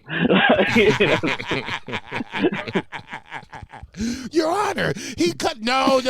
Objection overruled. Sit your ass down, too. Mr. Page, you're free to go. Yeah. Zach, I want to talk to you about I think you should leave later. But what's next? Next we had Saraya getting a microphone for the first time in a while, and you could tell it had been the first time in a while. This was not a particularly good segment. She trots out, a bunch of AEW babyface women, and, proceeds to build up Toni Storm and like her promo, just talking about revolutions and shit. Very callback to WWE stuff. Heels come out. Britt Baker cut the promo on her. Pretty good. Basically, I blood, sweat, and tears, stuck my neck on the line, and I'm like, yours, mine strong enough to handle it. Best line of the night. And random Jamie Hayter chant from the crowd shows that Jamie Hayter is like super over. But Jason's cheering silently over here. It's an audio medium, but Jason feels vindicated by this. But yeah, I mean, it was like Saraya kind of. This was super weird. Like, I didn't like it, not because it was boring, which it was, but like, we all know Paige was in WWE, and the Revolution stuff. That's WWE's like tagline. The fact she's like, we're gonna do a women's lumberjack match, and it's gonna be the first women's lumberjack match. That's WWE's gimmick, is doing like the first women's like stuff, and acting like it's important. Like Impact did the first, woman to have a world title, gimmick. But WWE's always like, first women's Royal Rumble. We're doing women's Survivor Series. It's like Stephanie's thing, and like Saraya just seemed like Stephanie McMahon out there with like even more daddy issues. But I don't know. I didn't love it because they had, she's like, now I have a boss that listens to me. And it's like, dude, like WWE's done a lot of people dirty. Paige ain't one of them. Like, dude, they bent over backwards for this woman, paid her to sit at home, never fired her after multiple scandals, made a movie out of her starring Florence Pugh and The Rock and Lena Headey, when Lena Headey was like the star of the hottest TV show at the time, and Nick Frost.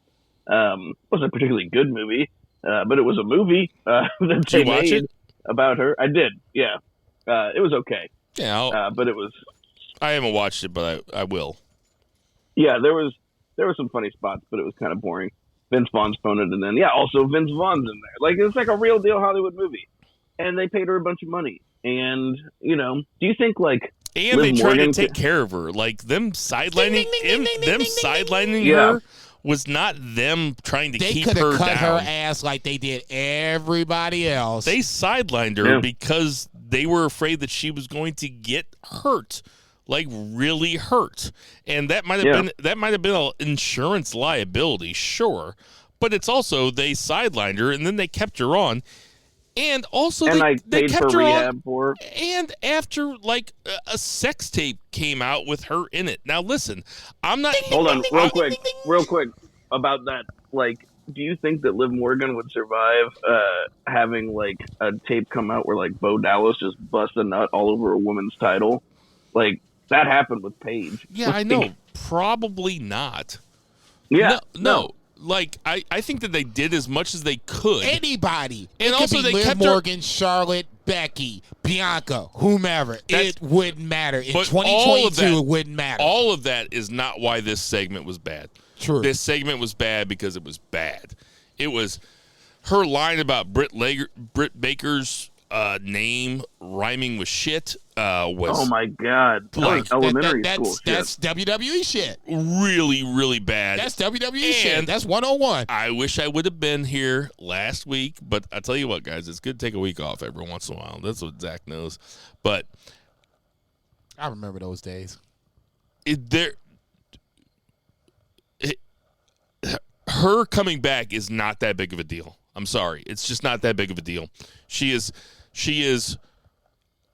and I said on Friends of BFR, I said she's fine. Like, she's fine. Paige is fine. Saraya, and then Britt says psoriasis, which I take offense to because I'm a minority. I'm a minority as somebody with psoriasis. Right. And I have, the first person I thought I was like, man, that's fucked up. I have bad psoriasis, and that is offensive to me. No, I'm just kidding. I'm being dumb. I'm obviously a majority.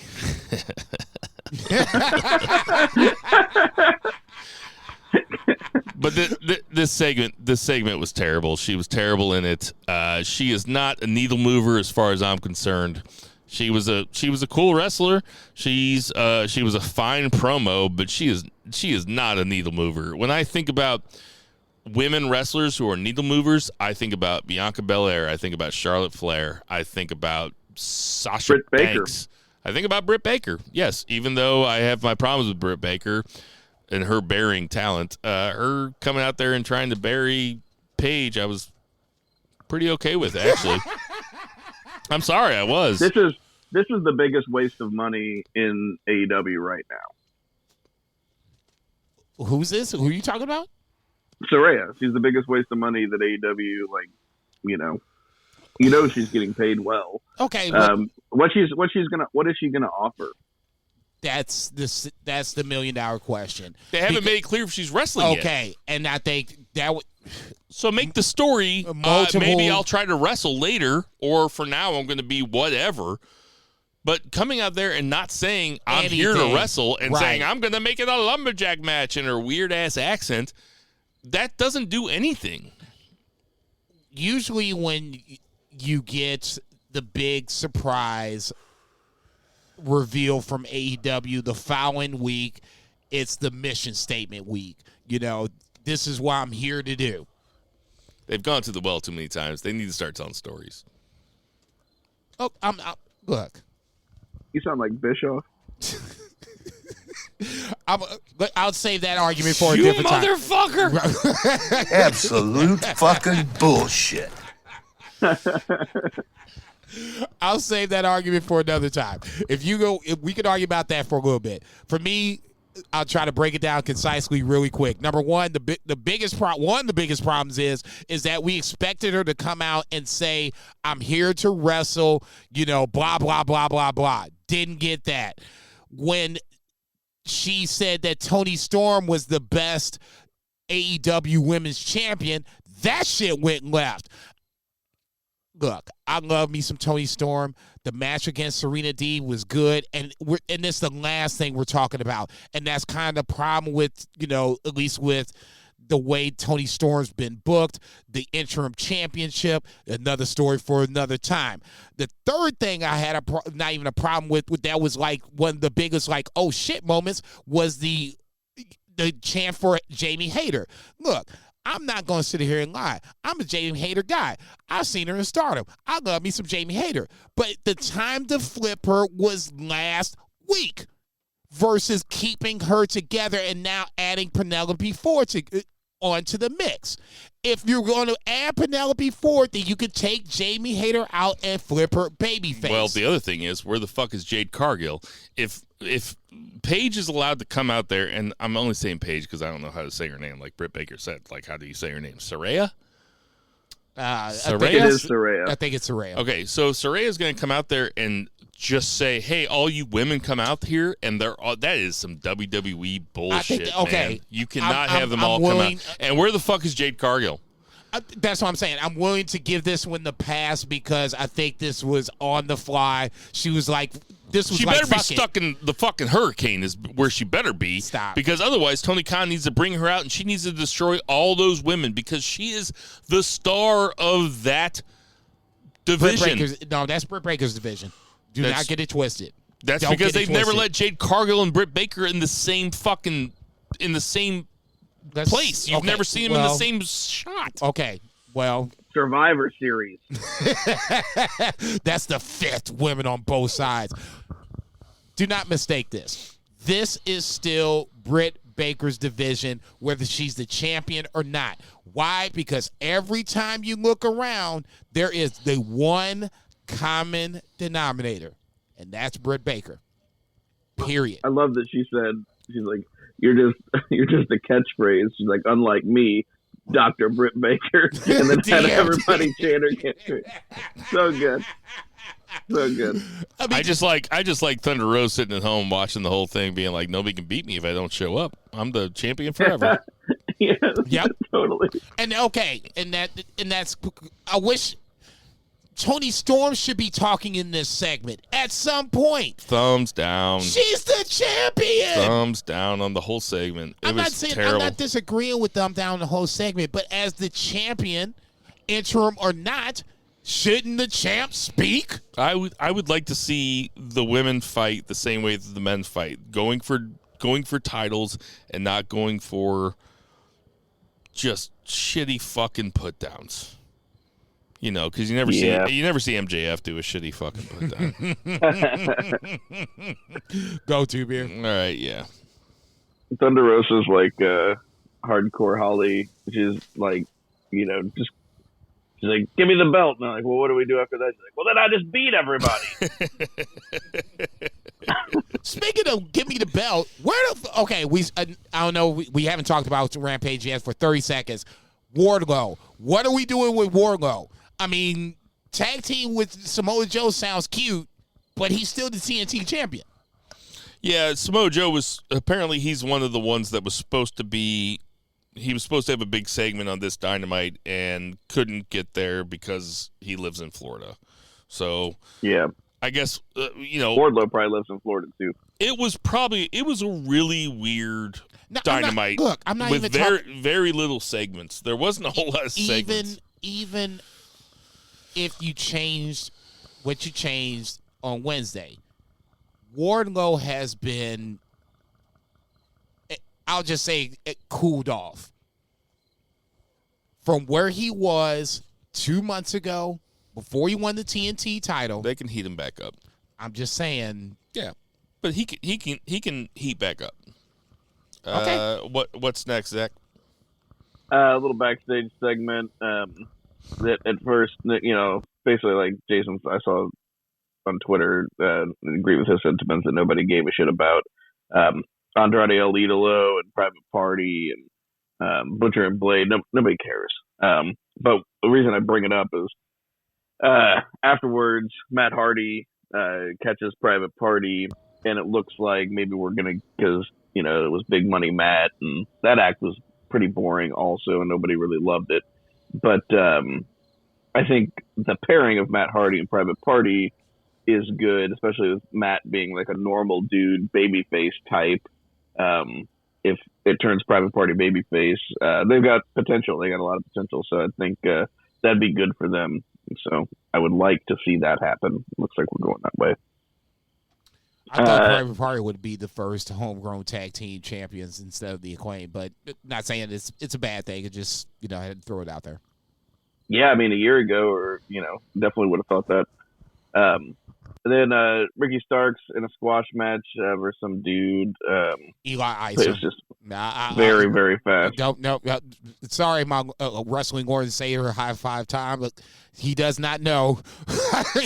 Eli Isom is an ROH talent. He's actually pretty good, but obviously in this scenario, not presented. Yeah, he was being built up as somebody good when ROH tanked. Right. So, yeah, but, I mean... Yeah. Ricky Starks has to be... I'm not... Look, he has to be made strong. I get it. It just... Man. As a guy who likes Eli Isom, I was just like, wow. Holy shit. Obviously... It's over? Obviously wasn't watching around that time because I did not know this dude. So... Look, hey, I ain't mad. I'm just saying, look, as somebody that's seen it... Well, he's no Vikingo. That's my dog. Fuck you, but that's my dog. Andrade, he had a match against Andrade. I waited for that for like 3 weeks. There you go. Good. Touche, motherfucker. Glad you liked it. So, fuck you. Then we had the main event, which was awesome.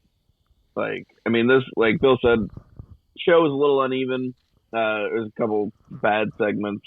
This absolutely ruled, and Jericho just gave Bandito absolutely everything. Took all of his moves, Hurricane Rana off the apron, that fall away flip slam thing that he does off the top rope. So much shit. That fall away flip slam where he, man, I can't even describe it. It's a moonsault fall away slam. But that's where he bounces off the ropes? The moonsault. No, what was the thing where he grabs him, bounces off the ropes? Oh, that's his finisher. That's incredible. Dude, I'm like, damn, he hit his finisher, and he's going to still kick out. I'm like, man, this is crazy. Go ahead. Yeah, I got some thoughts about kicking out finishers later. He did a vertical suplex where he held him up for almost a minute. And like half of it was like with one hand, and then he, like 30 seconds in, had to put another hand. Power slam. Bandito is awesome. I don't know why Bandito is not signed to a company full time, because he is fantastic. Well, the story is that this is what I read this week. The story is that AEW tried to sign him, and he decided to before AEW bought ROH, they tried to sign him, and he decided to stay loyal to ROH because ROH made him a champion. ROH made him a champion. So now he is signed with AEW because AEW owns ROH, but apparently they tried to get him, and he just felt loyal.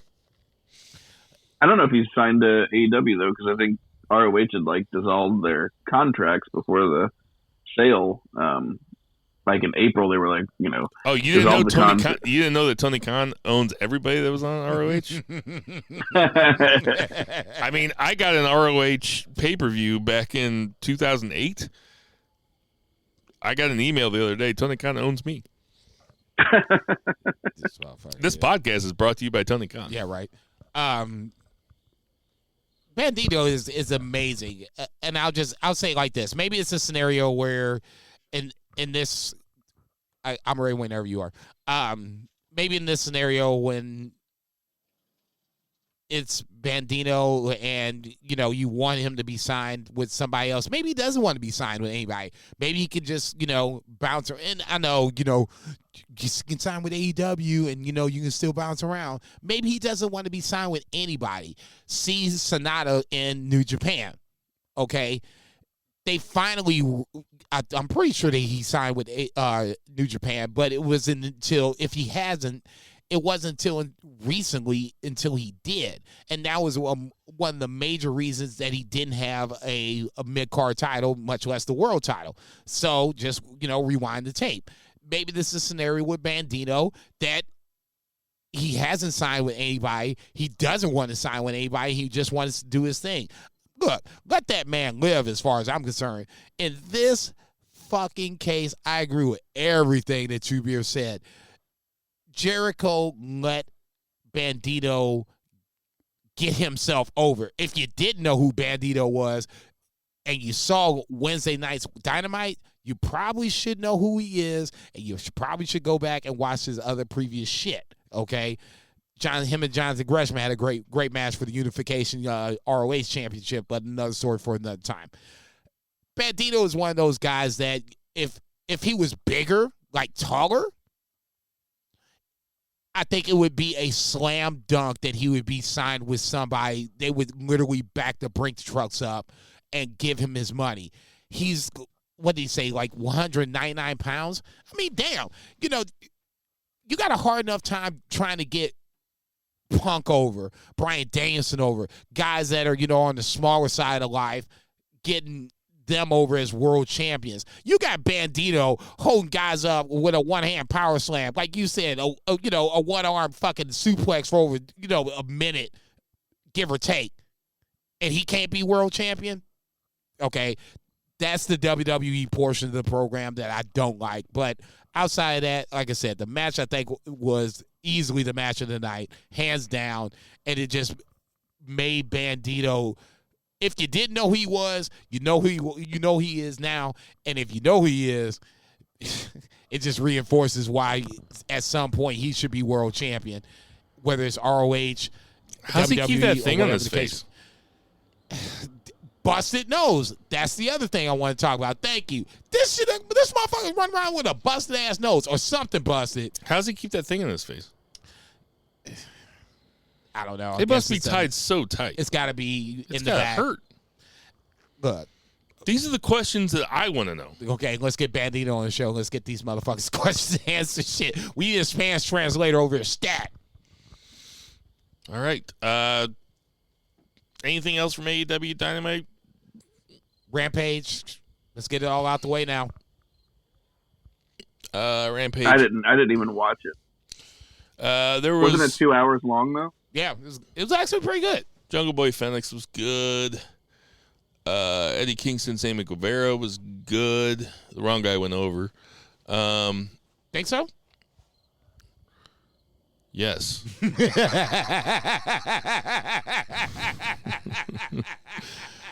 That's all you want to say? Hobbs Ricky Starks was really good. It was obviously way better than the well, yeah, obviously. Okay. And the right guy went over. Let's get to that. 3 counts. 1, 2, 3.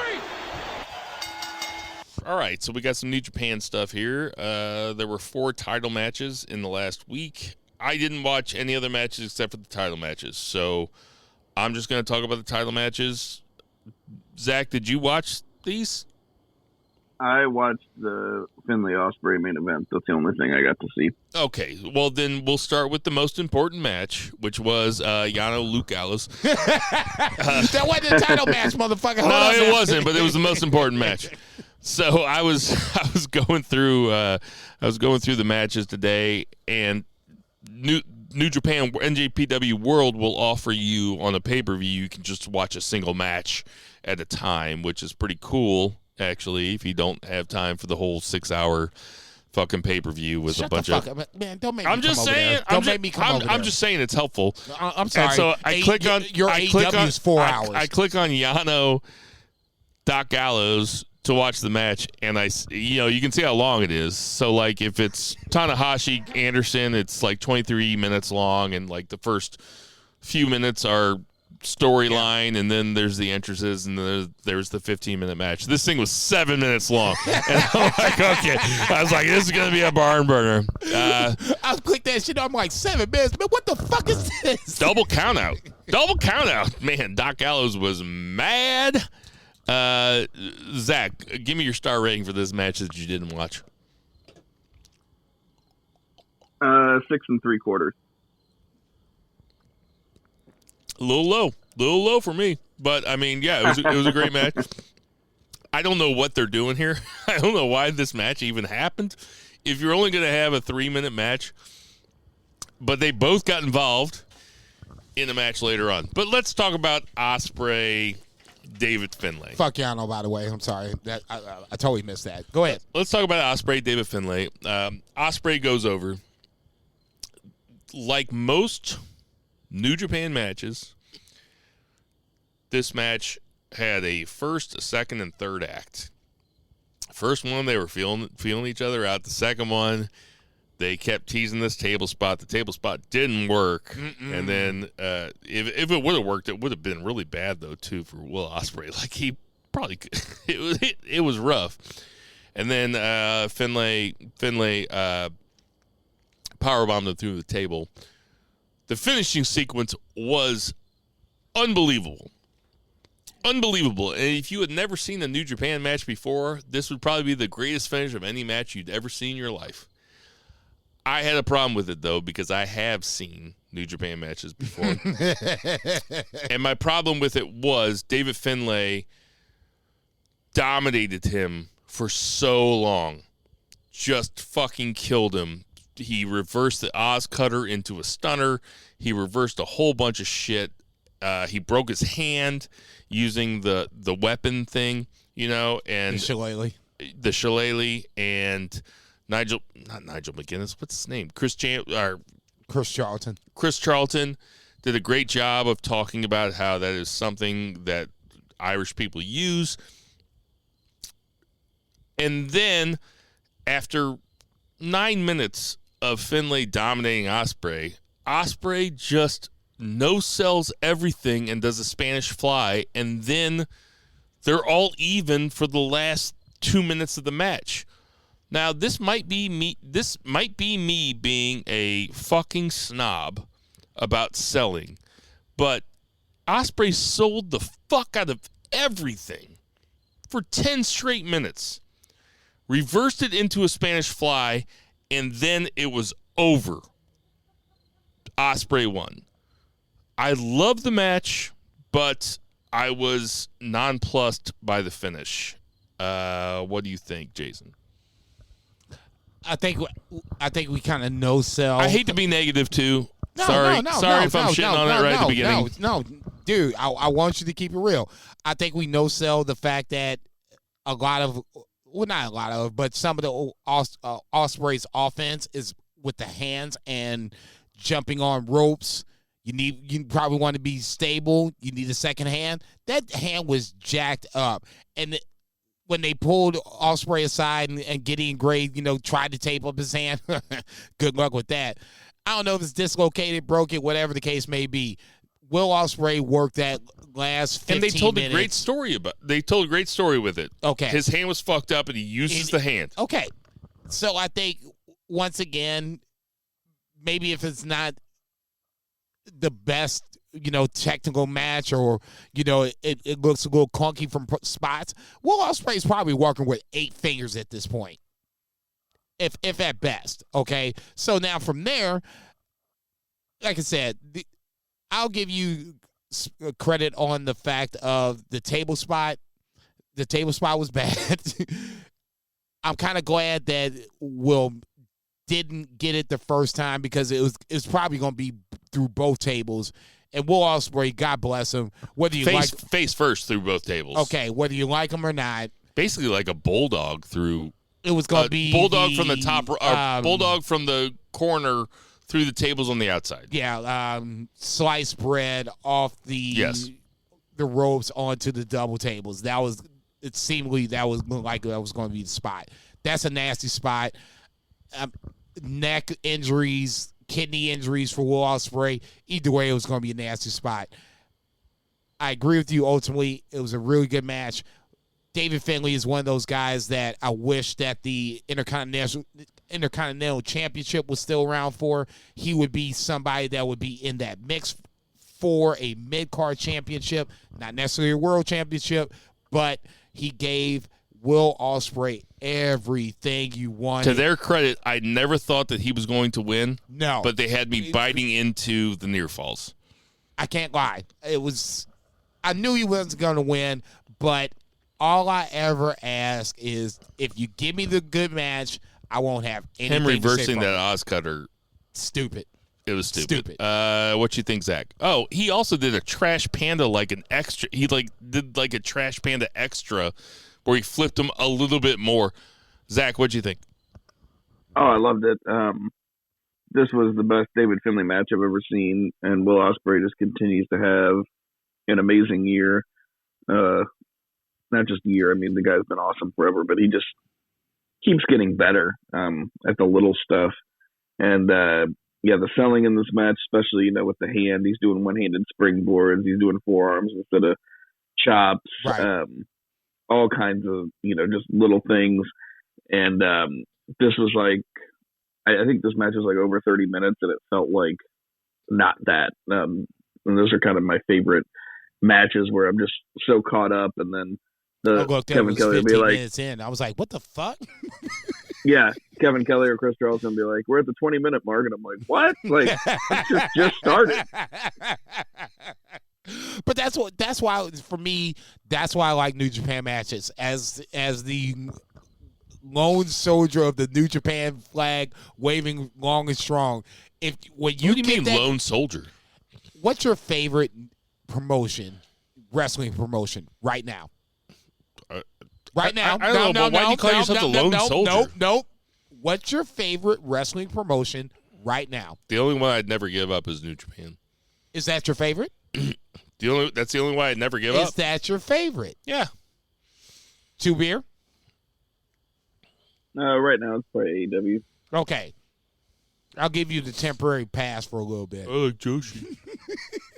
Well, Jason sounds like my nieces whenever my daughter wear a Stranger Things shirt, and they're like, I like Stranger Things more than you. Like, you shouldn't be wearing that shirt. Who's your favorite? I'm the number one Stranger Things fan. What's your favorite season of Stranger Things? Yeah. Oh no, that's the worst. Yeah, you don't know. Yeah, you don't know.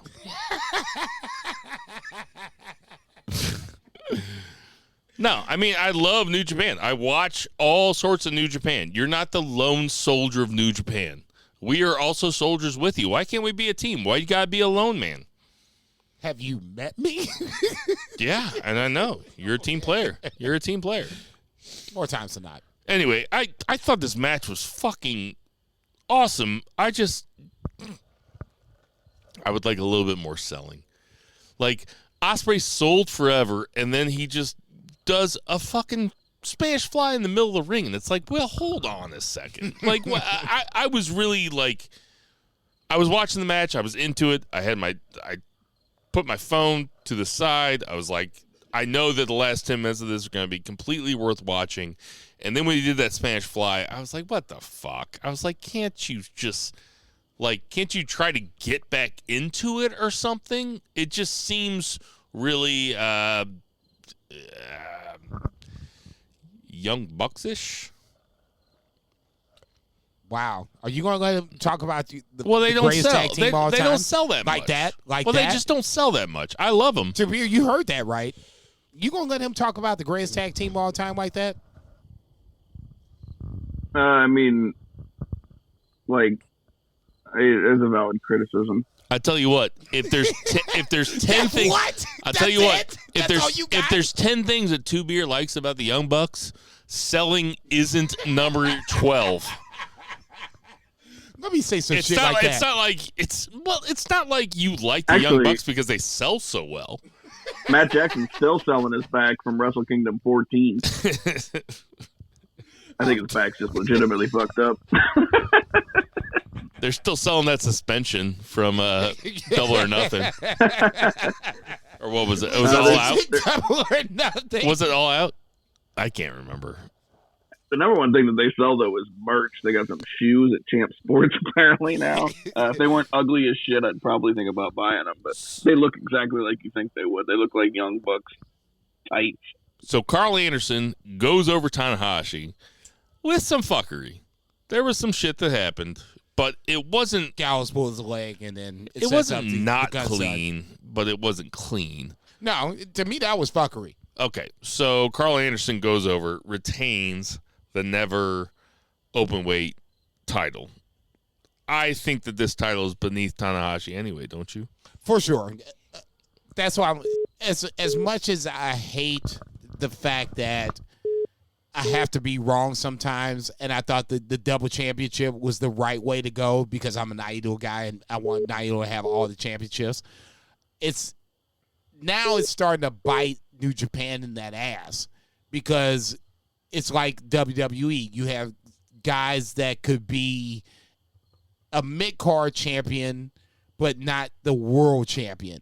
Jeff Cobb, to me, is the first guy I think about when it comes to if New Japan was like, okay, we're going to bring back the Intercontinental Champion, who's going to be the first one? Jeff Cobb immediately is like right there on the top because he's, as much as I like him and Great O'Khan together, I think he could be the guy that could be the next guy. I would prefer to be. Do you think Zack Sabre Jr. has been there too long? No. Because I would prefer to be Zack Sabre Jr. He's in I consideration. love Cobb. I love Cobb. As long as you brought up Zack Sabre Jr., let's sidebar for 30 seconds. I also love Taichi. He's probably never weight champion, but neither here nor there. Big fan of chai tea as well. Has he made that joke before? It feels like he's made that joke before. Look, we've had 276 It's been years if I have. episodes, okay? Which is Fucking bullshit. Unprofessional bullshit. Okay, now that being said, quick sidebar for 30 seconds. Zack Sabre Jr. and Naito are going to wrestle for the right to wrestle Will Ospreay for the U.S. Championship. If you're going to make the U.S. Championship like the Intercontinental Championship used to be, then you need to have that in rotation. If not, I want the Intercontinental Championship back because there's guys that are right there, not in the Jay White's, Okada window, but well, here's the reason I want Zack Sabre Jr. versus Will Ospreay is because I'm in America, right? And I'm watching these guys in America, and I don't feel like two great-looking dudes in incredible shape have gotten enough play over here in the States. Like, I feel like we are an underrepresented, and yes, I'm including myself. You. As a white guy who is in great shape. I feel like we have been underrepresented in media. So I need Zack Sabre Jr. versus Will Ospreay in that title match. Because Naito, as an Asian dude, they've had enough run over here. Man, You ever seen Rumble in the Bronx with Jackie Chan? You ever seen Rumble? You ever seen Rush Hour? You ever seen Rumble in Bill's backyard up in this motherfucker? Keep talking about Naito, Gronk, man. I think that might have been a joke that fell flat, but in my head, that's really funny. No, okay, so Tanahashi versus Anderson. Second best match of the night. The right guy went over, obviously. I shouldn't say obviously, but, in this scenario, I kind of agree with you ultimately. Tanahashi's a little bit underneath the never openweight championship. But post-match, you had the Bullet Club potential beatdown, and then Hikawa comes out. I'm thinking to myself, okay, this is really getting ready to get ugly after Tama Tonga makes the save. I'm sorry, I should have said that shit. And then Hikawa comes out, and we're trying to decide whether, Hikawa is going to go with Tama Tonga, his brother, versus Bullet Club, his quote-unquote brothers. He turns on his quote-unquote brothers, chokeslams Jay White, and is rolling with now Tama Tonga, Jado. Hopefully when Tom Logan comes back from his knee injury, that's going to be – actually, I'll wait for Bill to come back for the six-man bullshit. He'll say it way better than I can because, honestly, I didn't know this was a thing until he told me about this, but another story for another time, probably like 30 seconds. Anyway, for me as a New Japan fan, I wanted to see Hikuleu as Bullet Club for a little bit until he flipped, but this is okay. If Tonga can come back fairly quickly, you have a trio of Tongans. Like I said last week, this might be something that could be good moving forward. Jay White and Tama Tonga have a title match on the 10th of October. I do not think by any stretch of imagination that Tama Tonga wins, but if you can have Hikuleu there in the background and then maybe bring Tonga Loa back as a surprise, now you have a trio. Something to think about. Yeah, I mean, I like the Hikuleu, being with those guys, especially need a little help in his solo, crusade against the Bullet Club. He's the Solo Sokoa of now the Tonga faction. I'm talking about Hikuleu? Yes. Yeah. It was a fun ending. Do you guys have anything else you want to talk about this match? No, we can move on if you need to. No, were you guys in the middle of something? No. You just literally jumped in as we were talking about Hikuleu. Well, that's what that's the kind of sense I have as a radio man. Look at you.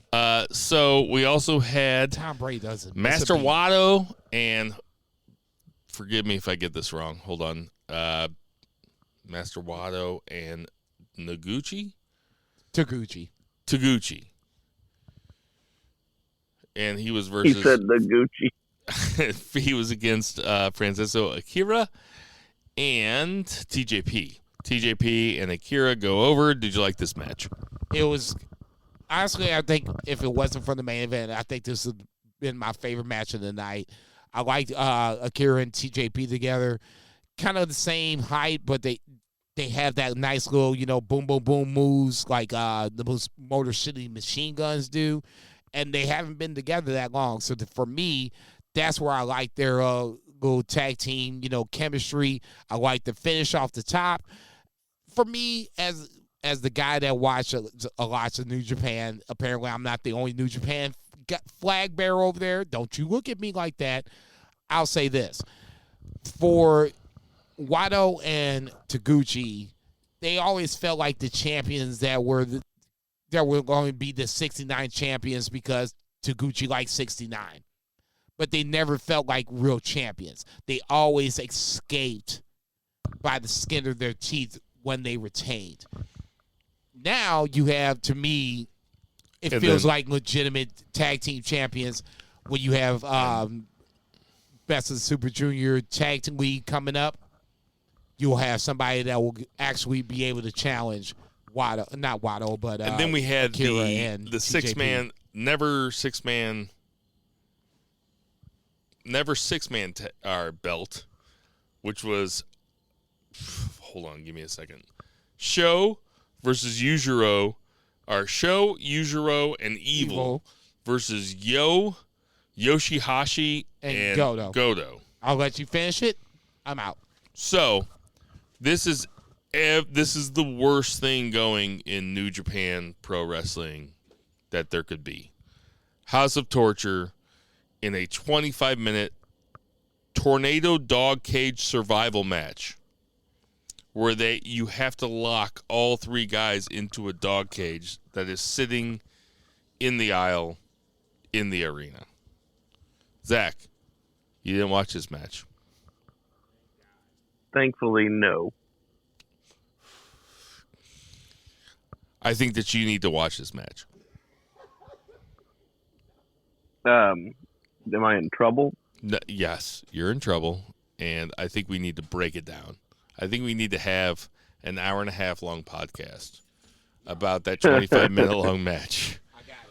The tornado dog cage survival match. Nope, I got the idea. With the House of Torture. Nope, okay. I got the idea. What is it? Yeah, I got the idea. Okay, so starting, and this is just me spitballing, we have to have some sort of bet that the loser has to watch this match. Either you watched it, obviously I watched it, Two Beer hasn't watched it. Somehow, some way, we have to come up with a bet. Let's just that the loser has to watch this match, either again or the first time. Let's call up Murray, the Murray Man Murray. Let's call up he's Lucha. Gonna listen to it. Let's call up Lucha Chris and say we need to do a banged up where we watch that match together.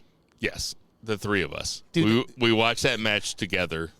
The only time we're going to be able to do it is in October when this motherfucker comes into town. That would be a lot of fun. He can't do this, man. He's got family commitments, man. No, so we were talking about doing a podcast together when he comes back in town, but instead of doing a podcast together, we do the banged up episode and put it on YouTube. Where we watch the tornado dog cage survival match with House of Torture. No matter what happens. I'm canceling my flight.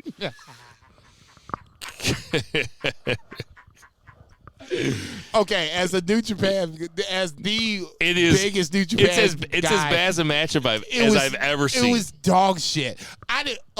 So after the podcast last week, so bad. After the podcast last week, I watched it the next day. And I like comedy. And it was only in Japanese. So I knew that they had dog cages or whatever in previous matches. No big deal. Blah, blah, blah.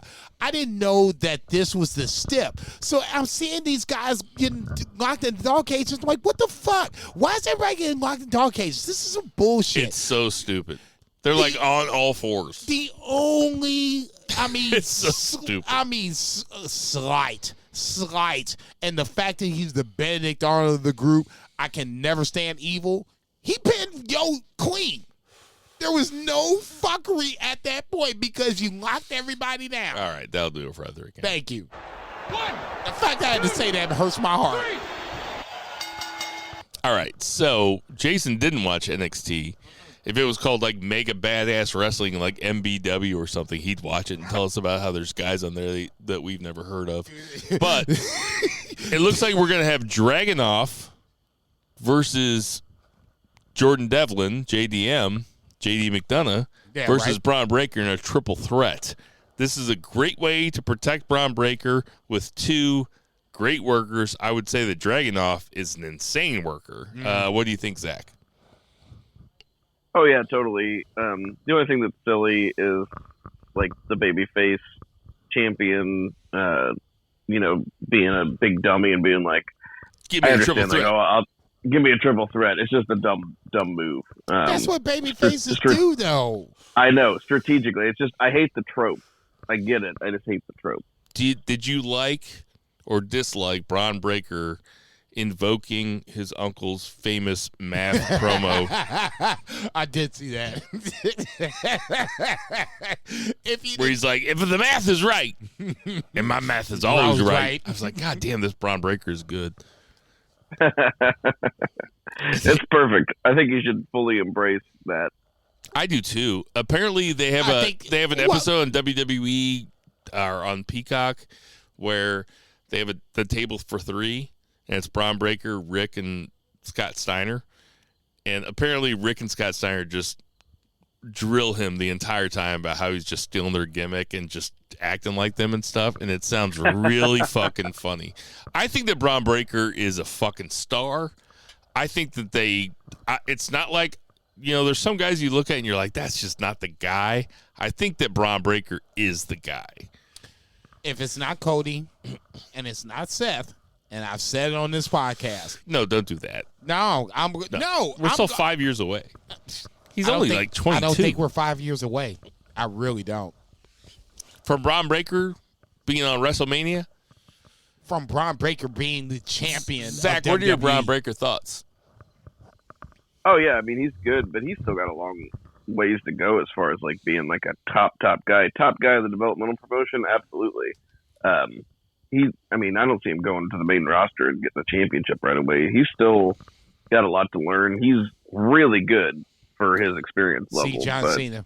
I wish that we could do a full hour on NXT because I have so many thoughts about it. Like, some of it is so bad. Like, hilariously bad. Like, Joe Gacy is hilariously bad. Lash Legend is hilariously bad. It's like they should not be on bad. TV. Yeah, some of it there was a new girl they debuted, real flippy gal, and she was real bad. Oh, yeah, she was the surf chick. Her name is Sol Ruka. Yes. SOL, and if you didn't know, he wrote this shit down. That's what you know. No, well, I watched that's what it. Okay, that's Dude, what I was going to say. I watched it. That's what you know. No, I do that for the listener. Okay, because everybody doesn't have as much time as I do to sit around and watch NXT, so they might tune into the podcast and be like, "Hey, Bill, what's going on in NXT?" And I'm telling you, for me, NXT is like catch up on some shit I don't know. Pretty Deadly is unreal. Agreed. Unreal. Okay. Now, Cameron Grimes is unreal, but he should not be in a feud with Joe Gacy. Grayson Waller and Apollo Crews. Apollo Crews is having visions, but they get televised, and everybody can see his visions. And like when the chick asked Grayson Waller backstage, she's like, "Did you see Apollo Crews' vision tonight?" He's like, "Yeah, I saw it." And in his vision, Grayson Waller was bleeding out of his eyes. He was like, "I was bleeding my eyes." He's like, "But that doesn't mean it's going to happen." He's like, "It's just his vision." It's like, but wait a minute. Why was it on video, though? It fucking rules, dude. It rules. Oh, my Lord, have mercy. Oh, Chase U beat Carmelo Hayes last week. All right. What? Or what the fuck is this? Not Carmelo Hayes. Not Carmelo Hayes. No, he beat Trick? No, he beat somebody last week. The other black guy that's on the NXT? No, I think he beat Carmelo Hayes. I didn't watch last week. Anyway, he had his how big. You gonna have he notes? had his big Chase U. He had his big because I missed last week though. I'm not gonna watch how 2 you weeks gonna of have NXT. notes and not know who was in Smash? Somebody. But anybody. Chase U's like he's doing this it. motherfucker. But then he calls for questions in the audience and he goes, "Hey, what's your name?" And this journalist, you can't see his face. He goes, "Dave." And he goes, "Okay, Dave, what's your question?" And the guy asks a question. He goes, shit. and Andre Chase goes, "You think it's a 5-star question, Dave?" He's like, "You ever asked anybody else that question, Dave?" He's like, "That's a terrible question, Dave." And it's clearly supposed to be Meltzer. Right. Very funny. Thank you. 2 beer. No. Shut the fuck up. 2 beer. At any point. At any point. Does this make sense? Yes or no? Where's the lie? Dude, it's pretty funny. It's a pretty good show. It's wacky, and it is like. Oh wait, I don't know. You're an NXT guy too. You watch that? Yeah, shit? he watches it. What the no? I almost. No. We have never had this conversation before. Yeah, I've been watching it. What? How long you been watching this shit?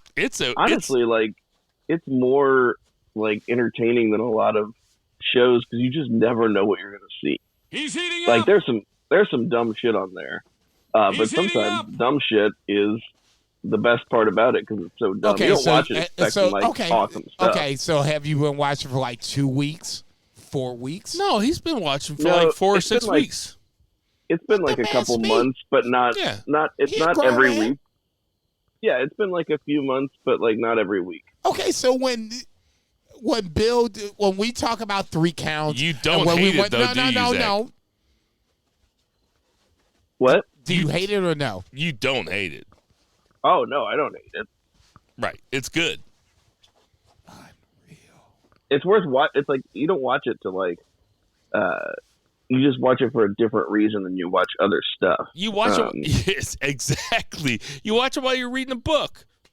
Yeah, I'll like put it on the TV when I'm working on Mondays, and I'll put it on the background, or like I'm sitting there just playing a phone game or something. And I just want to. Yeah, I don't like sit there and like watch it, but I will watch some segments like when stuff comes on, Dude. And then you end up watching, and they have good matches every now and then. They do, like Briggs and Jensen versus Gallus for the belts in a it's like an anything goes match or a bar rules match or something like that. Oh, Jason, I don't know. I didn't catch it. Jason's giving up. Okay, hey, you know what? Well, you act like I watch it. Apparently, you and this motherfucker watch it. Let me say this. I'll say something. I'm gonna take this. Nikita Lyons. I know who she is. So once again, I will look to Two Beer and be like, "Did you watch the Nikita Lyons match? Who she wrestle? Apparently." This is banned from ringside. I'll say, don't make me. Hey, we got some birthdays this week. Oh, you motherfucker. Zima Ion is 36. He's in Legado del Fantasma. What's his name? Raul Mendoza? No. DJZ. Raul Mondesi? Raul Julia. Yep. He's dead. Okay, for the record. What's Zima Ion's name in Legado del Fantasma? Raul Mendoza is the guy I know, and he's the shorter guy. That's Zima Ion, the DJ, right? From Impact? No. Okay. Well, whatever. Happy birthday, Zima Ion. That guy. I just pronounce his name differently, like when Zach tries to say Omos. Almost. Stop. Almost. Stop. Almost. Stop. Leave that man alone. Let him live. Terry Reynolds is 56. Linda McMahon. Great. I mean, my favorite member of the Trump cabinet is 74. Abyss is 49. Oh, my Lord. Chief J. Strongbow. Man, I feel like we say his birthday like 4 times a year. He is R.I.P. We'll see you on the other side. Chief J. Strongbow. Lord have mercy. Would have been 94. Wheels are falling off. John Morrison is 43. Yokozuna. I would say John Morrison had a match against Vikino. He's definitely alive. About the 43. Yokozuna. Yeah, he's dead. No. Yeah. Is Yokozuna dead? Yes. Oh, he's been dead a long time. Yes. I'm very confident in this. He only would have been 56. R.I.P. Robert Stone, who's in NXT right now. Used to be Robbie E. in Impact. Yes. He is 39. Curtis Axel. 39. Jesus. Heyman guy. Curtis Axel. 43. A rare miss with a Heyman and a wrestler mix in WWE. That's really just something that only wrestling guys can talk about. Like where you'll be like, yeah, Curtis Axel, he's a Heyman guy. And it's like, it's a big time joke. He could have been a Heyman. No, he could have been a Heyman insider. guy. He could have been a Heyman guy. Trevor Lee, also known as... He could be Sami Zayn in the Bloodline. Trevor Lee, also known as Cameron Grimes, 29. Crazy. He's a fucking star, man. He's awesome. I don't watch NXT. I was thinking the other day how I picked Cameron Grimes and LA Knight as my feud of the year at the Beefers. And I remember Zach's like completely no bullshit, incredulous. Seriously? Oh, now I have to go back and listen to that shit. Oh, he was just like It was so real. He was just completely incredulous. He was like, seriously?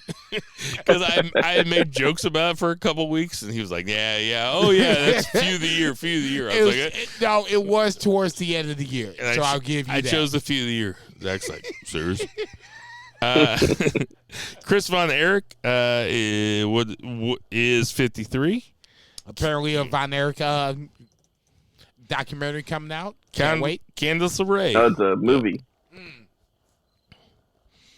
Oh, yeah. Who started? Zac Efron and Steve Patterson, security of the show, put that out on Friends of BFR on Facebook. Oh, yeah, because it's got the guy from The Bear. Right. Playing right. Yes. One of the brothers. Playing Carrie, right? I don't know. Candice LeRae, the aforementioned, is 37. Hopefully the crowd will get used to her. I think she'll be a big star. No, she'll be fine. I think that she'll be fine. I think they introduced her wrong this week. It's a lot of moving parts. Tajiri, a guy that I love. My favorite Tajiri story ever is when Tajiri and Coach were having a match. I heard Coach on the Bill Simmons podcast, and Tajiri was having a match with Coach. Recently? Nah, I mean, this is a few years ago. And Coach looked at Tajiri, and Coach goes, and Tajiri starts trying to talk through the match with him. And Coach is like, just make sure that I get my shit in. Like, as a joke, but he was like completely deadpan, and Tajiri goes, you have shit? Tajiri's 52. I love him. They get my elbow drop in. He was so cool, man. In these first 4 days, fuck you. Hey, everybody. We know there's tons of podcasts to listen to, so we appreciate you guys listening to ours. For Vice, for Tenderbar Hall, for Lucha Chris, for Murray the Murray Man Murray, for Patriot Pat, for my wife Erin, for Two Beer Zach Pullman, for Jason Cornelius Bell. Did I forget anybody? No, we're good. Black Lives Matter. Support your local drug dealers. Support your local restaurants. Black Lives Matter. Apologies to Eddie Kingston for all the shoot remarks. And everybody, never forget to boo the heels. Support your local drug dealers. Check. Support your local restaurants. Check. Black Lives Matter. Double check. Vote blue no matter who. No, I'm just kidding about that one. No. God, no. That's why we're in trouble to begin with. Oh, apologies to Eddie Kingston. I just really have to say, I told you I was going to tell you at the end. At the end of this, I have to say, I'm sorry to Eddie Kingston. I'm sorry for saying that you were a flabby, thin-skinned, motherfucking bitch who doesn't like it when guys like me and my friend Jason and my friend Zach and my friend Joey and my friend Vice, my friend Jason and my friend Evan and my friend John Jones and my friend Alvarez and my friend Dale and my friend Bobby and my friend Cam. I am sorry to Eddie Kingston. I'm sorry to Eddie Kingston for using all those insider terms. That sounded real genuine. That being said,